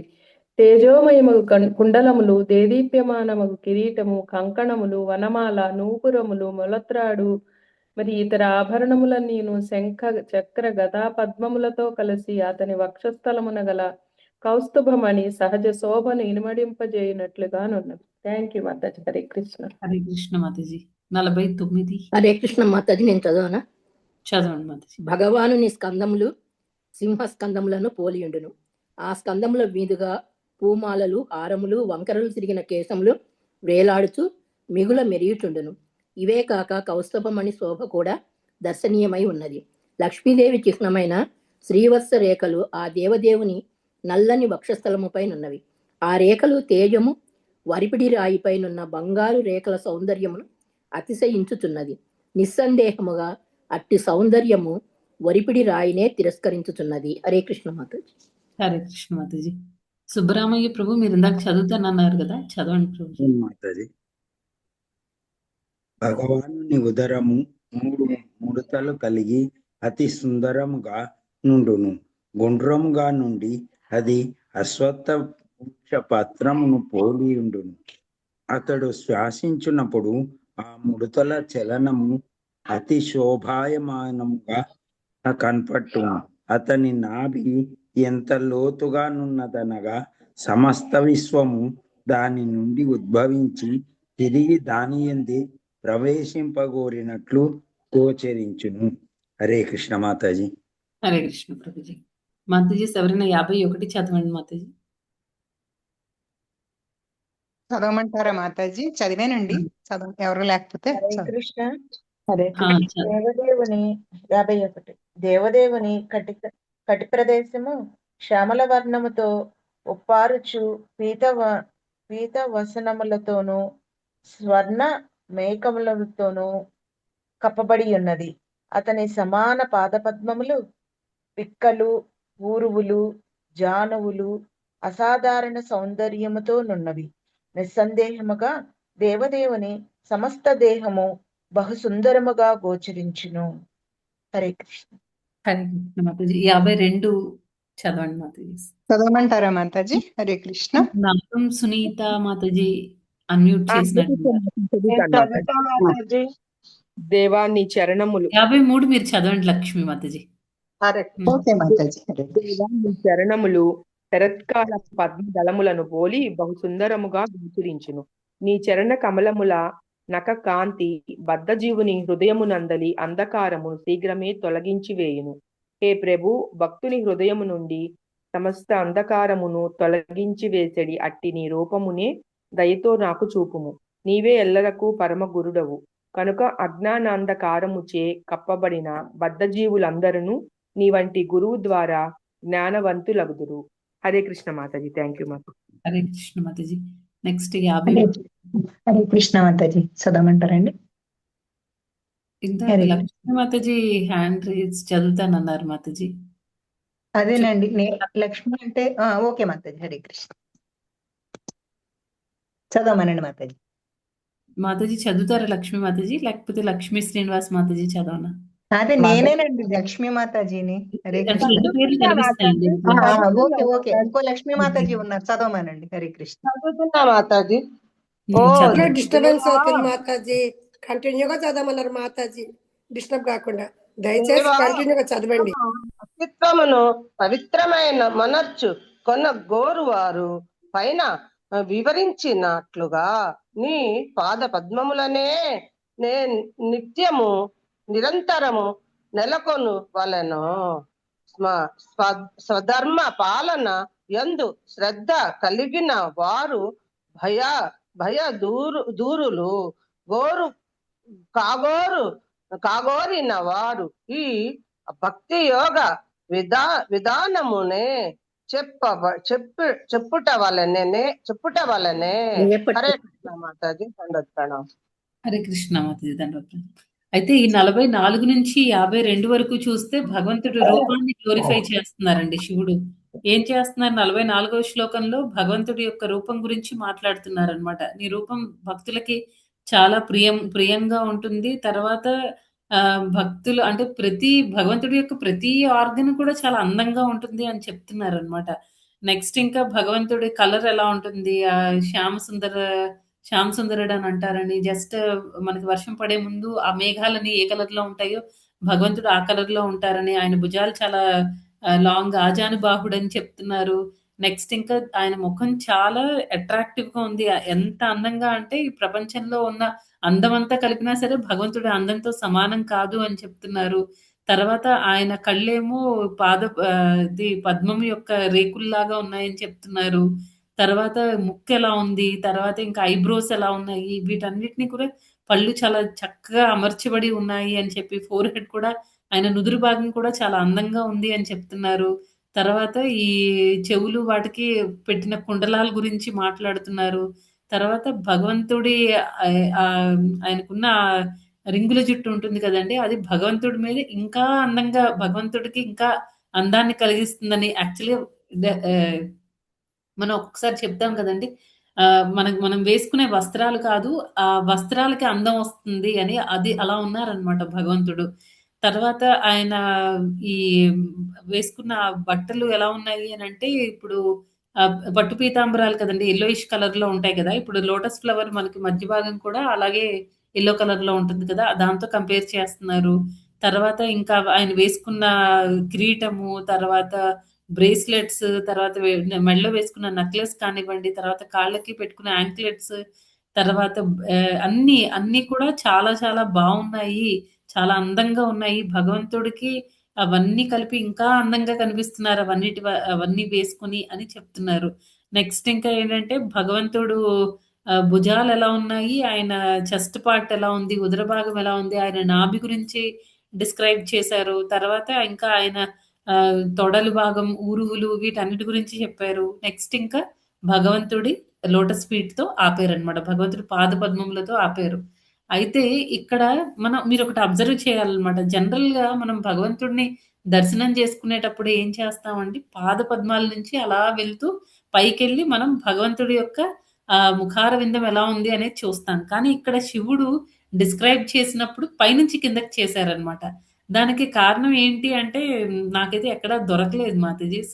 కానీ అదనమాట విషయము. అంటే భగవంతుడికి మేబీ భగవంతుడు ఆయన భక్తుల నుంచి ఆయన్ని ఎలాగా చూపిచ్చాలి అని అనుకుంటున్నారో, ఎలా ఆయనకి కావాలో ఆ రకంగా ఆ టైంకి వాళ్ళకి అలాగా ఆ ప్రేయర్స్ ఇచ్చి అలా చేయించుకుంటారేమో మరి. నాకైతే అలాగే అనిపిచ్చింది. పైనుంచి కాకుండా, కింద నుంచి కాకుండా పైనుంచి భగవంతుడిని డిస్క్రైబ్ చేసుకుంటూ వచ్చారనమాట. ఆయన ఎంత అందంగా ఉన్నారు అని. నెక్స్ట్ ఇంకా ఏంటంటే భగవంతుడు తన ఎవరైతే ఇలా ఈ అజ్ఞానంలో ఉండిపోయారో వాళ్ళందరికీ కూడా భగవంతుడు ఎవరండి, ఒక టీచర్, గురువులాగా అని చెప్తున్నారనమాట. భగవంతుడి దర్శనం చేసుకొని, భగవంతుడిని ప్రార్థించి, భగవంతుడికి సేవ చేయడం వల్ల ఆయన మన జీవితంలో ఒక గురువుని పంపిస్తారు. ఆ గురువు అంటే భగవంతుడు చైత్య గురువులాగా యాక్ట్ చేస్తారు. అంతేకాకుండా మనకి మన జీవితంలో గురువుని పంపించి, మనలో ఉండే అజ్ఞానం అనేది, అనవసరమైన విషయాలు అన్నీ పోతాయన్నమాట. భౌతిక కోరికలు వీటన్నిటిని రిమూవ్ చేసేస్తారనమాట. నెక్స్ట్ 53వ శ్లోకంలో ఏంటంటే ఎవరైతే పవిత్రతని కోరుకుంటున్నారో, అంటే ఈ భౌతిక విషయాలన్నిటి నుంచి ఎవరైతే స్వేచ్ఛని కోరుకుంటున్నారో వాళ్ళేంటంటే, వాళ్ళు చేయాల్సిన ఆ ధర్మాన్ని పాటిస్తూ, స్వధర్మాన్ని పాటిస్తూ భగవంతుడి దివ్య రూపం మంగళంగా ఉన్న ఆ దివ్య స్వరూపాన్ని మనం ఆశ్రయించాలి, మెడిటేట్ చేయాలి భగవంతుడి మీద, భగవంతుడి నామాన్ని జపించాలి అని 53వ శ్లోకంలో చెప్తున్నారు. నెక్స్ట్ 54 నుంచి ఏంటంటే ఇంకా భక్తిని ఇంకా మనం ఇందాక ఫస్ట్‌లో చెప్పుకున్నట్టు ఈ రుద్రగీతలో మొత్తం మనకి 4 పార్ట్స్ ఉన్నాయి అని చెప్పుకున్నాం. ఫస్ట్‌ది ఏంటి అంటే ఫస్ట్ పార్ట్ మనకి అంతా ఈ రకరకాల ఫార్మ్స్‌ని అనిరుద్ధుడు, సూర్యుడు, అగ్నిదేవుడు వీళ్ళందరి గురించి మనం ఇలాంటి ఫార్మ్స్ అన్నిటిని ప్రార్థించడము, ఆ తర్వాత భగవంతుడి రూపం మీద ప్రార్థన జరుగుతుంది. తర్వాత థర్డ్ సెక్షన్‌లో ఏంటంటే భక్తుల మీద ప్రార్థనలు చేయడం అనేది జరుగుతుంది. నెక్స్ట్ లాస్ట్ సెక్షన్‌లో ఏంటంటే భగవంతుడికి, ఈ సృష్టికి గల రిలేషన్‌ని చెప్పడం అన్నమాట. ఇవన్నీ కూడా ఇక్కడితో అంటే 68వ శ్లోకం వరకు ఉందన్నమాట ఈ రుద్రగీత అనేది. ఇదంతా కంప్లీట్ అయిపోయిన తర్వాత ఫలశ్రుతి గురించి మాట్లాడతారింకా. శివుడు ఫలశ్రుతి గురించి చెప్తారనమాట. అయితే ఈరోజు మనం క్లాస్ ఇక్కడికి ఆపేద్దాము. నెక్స్ట్ క్లాస్‌లో మిగతా 2 సెక్షన్స్ ఆఫ్ రుద్రగీత చూద్దామండి. హరే కృష్ణ అండి. మాతాజీస్ అండ్ ప్రభుజీస్ హరే కృష్ణ ఎవరికైనా మాతాజీ, దండోత్ ప్రాణాలు మాతాజీ. హరే కృష్ణ. హరే కృష్ణ మాతాజీ, ధన్యవాదాలండి. హరే కృష్ణ మాతాజీ. ఇందాక మీరు అనిరుద్ధుడు మైండ్ కి అధిపతి అన్నారు కదా మాతాజీ. అయితే మరి ఇప్పుడు సోముడు అది మైండ్ కి అది ఎట్లా అర్థం చేసుకోవాలి? సోముడు కూడా చెప్పారు కదా మనస్సుకు అది ఇద్దరు మనసుకేనండి. కాకపోతే ఏంటంటే ఇప్పుడు మనం ఇది ఎలా డిఫరెన్షియేట్ చేయాలి అని అంటే, ఒకటి ఒక దానిలో అక్కడ పర్పస్ ఆఫ్ ది ప్రేయర్ మనం చూసుకోవాలి మాతాజీ. ఇక్కడ ఏం చెప్తున్నారంటే అనిరుద్ధుడికి ప్రే చేసుకున్నప్పుడు కూడా మైండ్‌కే, తర్వాత మనం సోముడికి ప్రే చేసినప్పుడు కూడా మైండే. కాకపోతే ఏంటంటే శివుడి పర్పస్ అక్కడ ఏంటి అంటే భగవంతుడి పాద పద్మములకి నా మైండ్ ఫిక్స్ అయ్యి ఉండాలి అని అనిరుద్ధుడిని ప్రార్థిస్తున్నారనమాట. అంటే ఏంటి, ఎప్పుడు క్లియర్‌గా ఉండాలన్నమాట హార్ట్. ఇప్పుడు మన మైండ్ ఎప్పుడు మన హార్ట్ క్లియర్‌గా ఉంటేనే మైండ్ భగవంతుడి పాద పద్మముల మీద లగ్నం అయి ఉంటుంది. నెక్స్ట్ ఇక్కడ సోముడికి పూజించినప్పుడు, సోముడికి ప్రార్థించినప్పుడు అప్పుడు మైండ్‌కి ఎలా చెప్తున్నారు అంటే, నా మైండ్ అన్ని రుణాలు ఉంటాయి కదండి, పితృ రుణము, అలాంటి రుణాలన్నీ కూడా క్లియర్ అయిపోయి నా మైండ్ ఎప్పుడు కూడా భగవంతుడి మీద ఎంగేజ్ చేయాలి అని అంటున్నారు. అంటే ఇక్కడ ఇద్దరు మైండ్‌కే అయినా సరే అనిరుద్ధుడికి పూజ చేయడం వల్ల మన మైండ్ అనిరుద్ధుడు అంటే ఇంకా డెమిగాడ్ ఏం కాదు కదండీ. డైరెక్ట్‌గా భగవంతుడి కృష్ణ. అంశ కాబట్టి భగవంతుడే కాబట్టి ఏమవుతుందంటే భగవంతుడి యొక్క పాద పద్మముల మీద మనం ఫిక్స్ చేయడానికి మైండ్‌ని ఇదన్నమాట.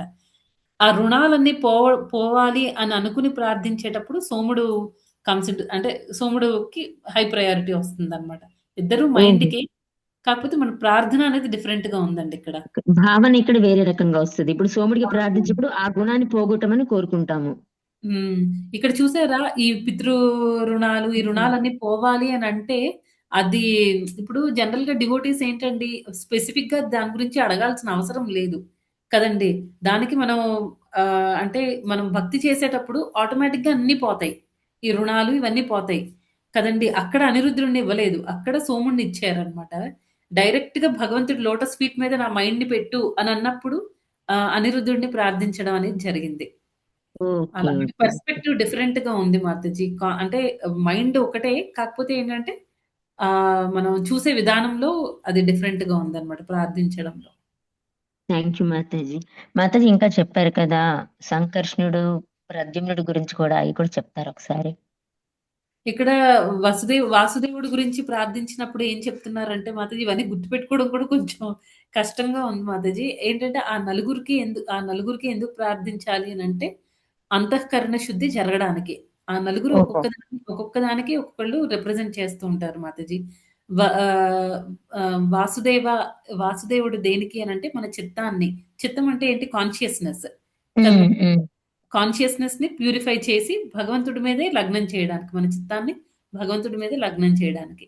నెక్స్ట్ సంకర్షణుడు దేనికండి మన మిథ్యాహంకారాన్ని పోగొట్టడానికి అన్నమాట.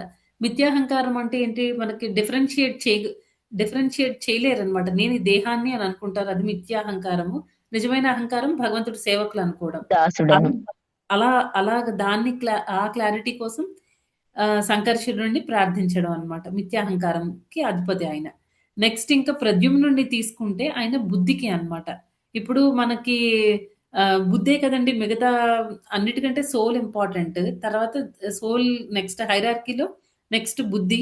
ఆ బుద్ధి ఏమో మన మనస్సుని కంట్రోల్ చేస్తుంది, మనస్సు ఏమో సెన్సెస్ ని అంటే మన ఇంద్రియాల్ని కంట్రోల్ చేస్తుంది అని చెప్పుకున్నాం కదా. ఆ బుద్ధి ఏమో ప్రద్యుమ్నుడు కంట్రోల్ చేస్తూ ఉంటాడన్నమాట. అందుకని ఇక్కడ ఎలా ప్రార్థిస్తున్నారు, నా బుద్ధి ఎప్పుడు కూడా భక్తి మార్గంలో నేను నడుచుకునేటట్టు నాకు అలాంటి బుద్ధిని ప్రసాదించండి అని ప్రద్యుమ్నుడిని ప్రార్థించడం అన్నమాట.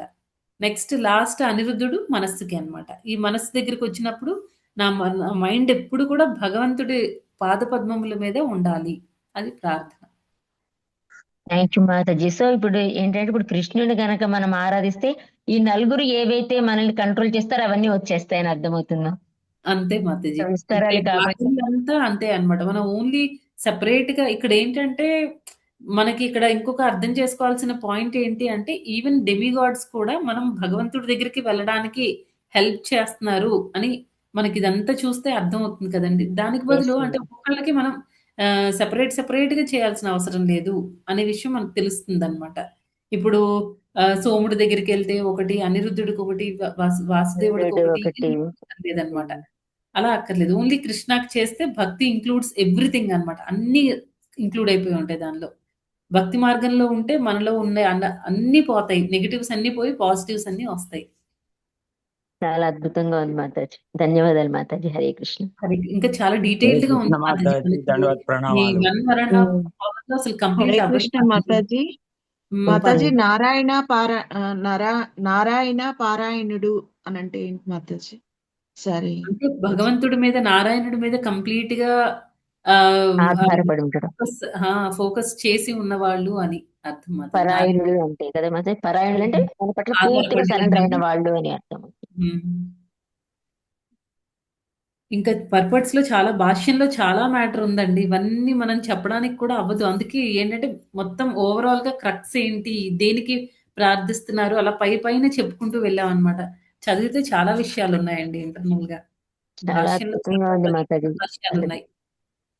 చాలా అద్భుతంగా ఉంది మాతాజీ. హరే కృష్ణ మాతాజీ. దండవత్ ప్రణామాలు. హరే కృష్ణ. దండ ప్రణామం మాతాజీ. దండవత్ ప్రణామం ప్రభుజీ. హరే కృష్ణ మాతాజీ దండ ప్రణామం.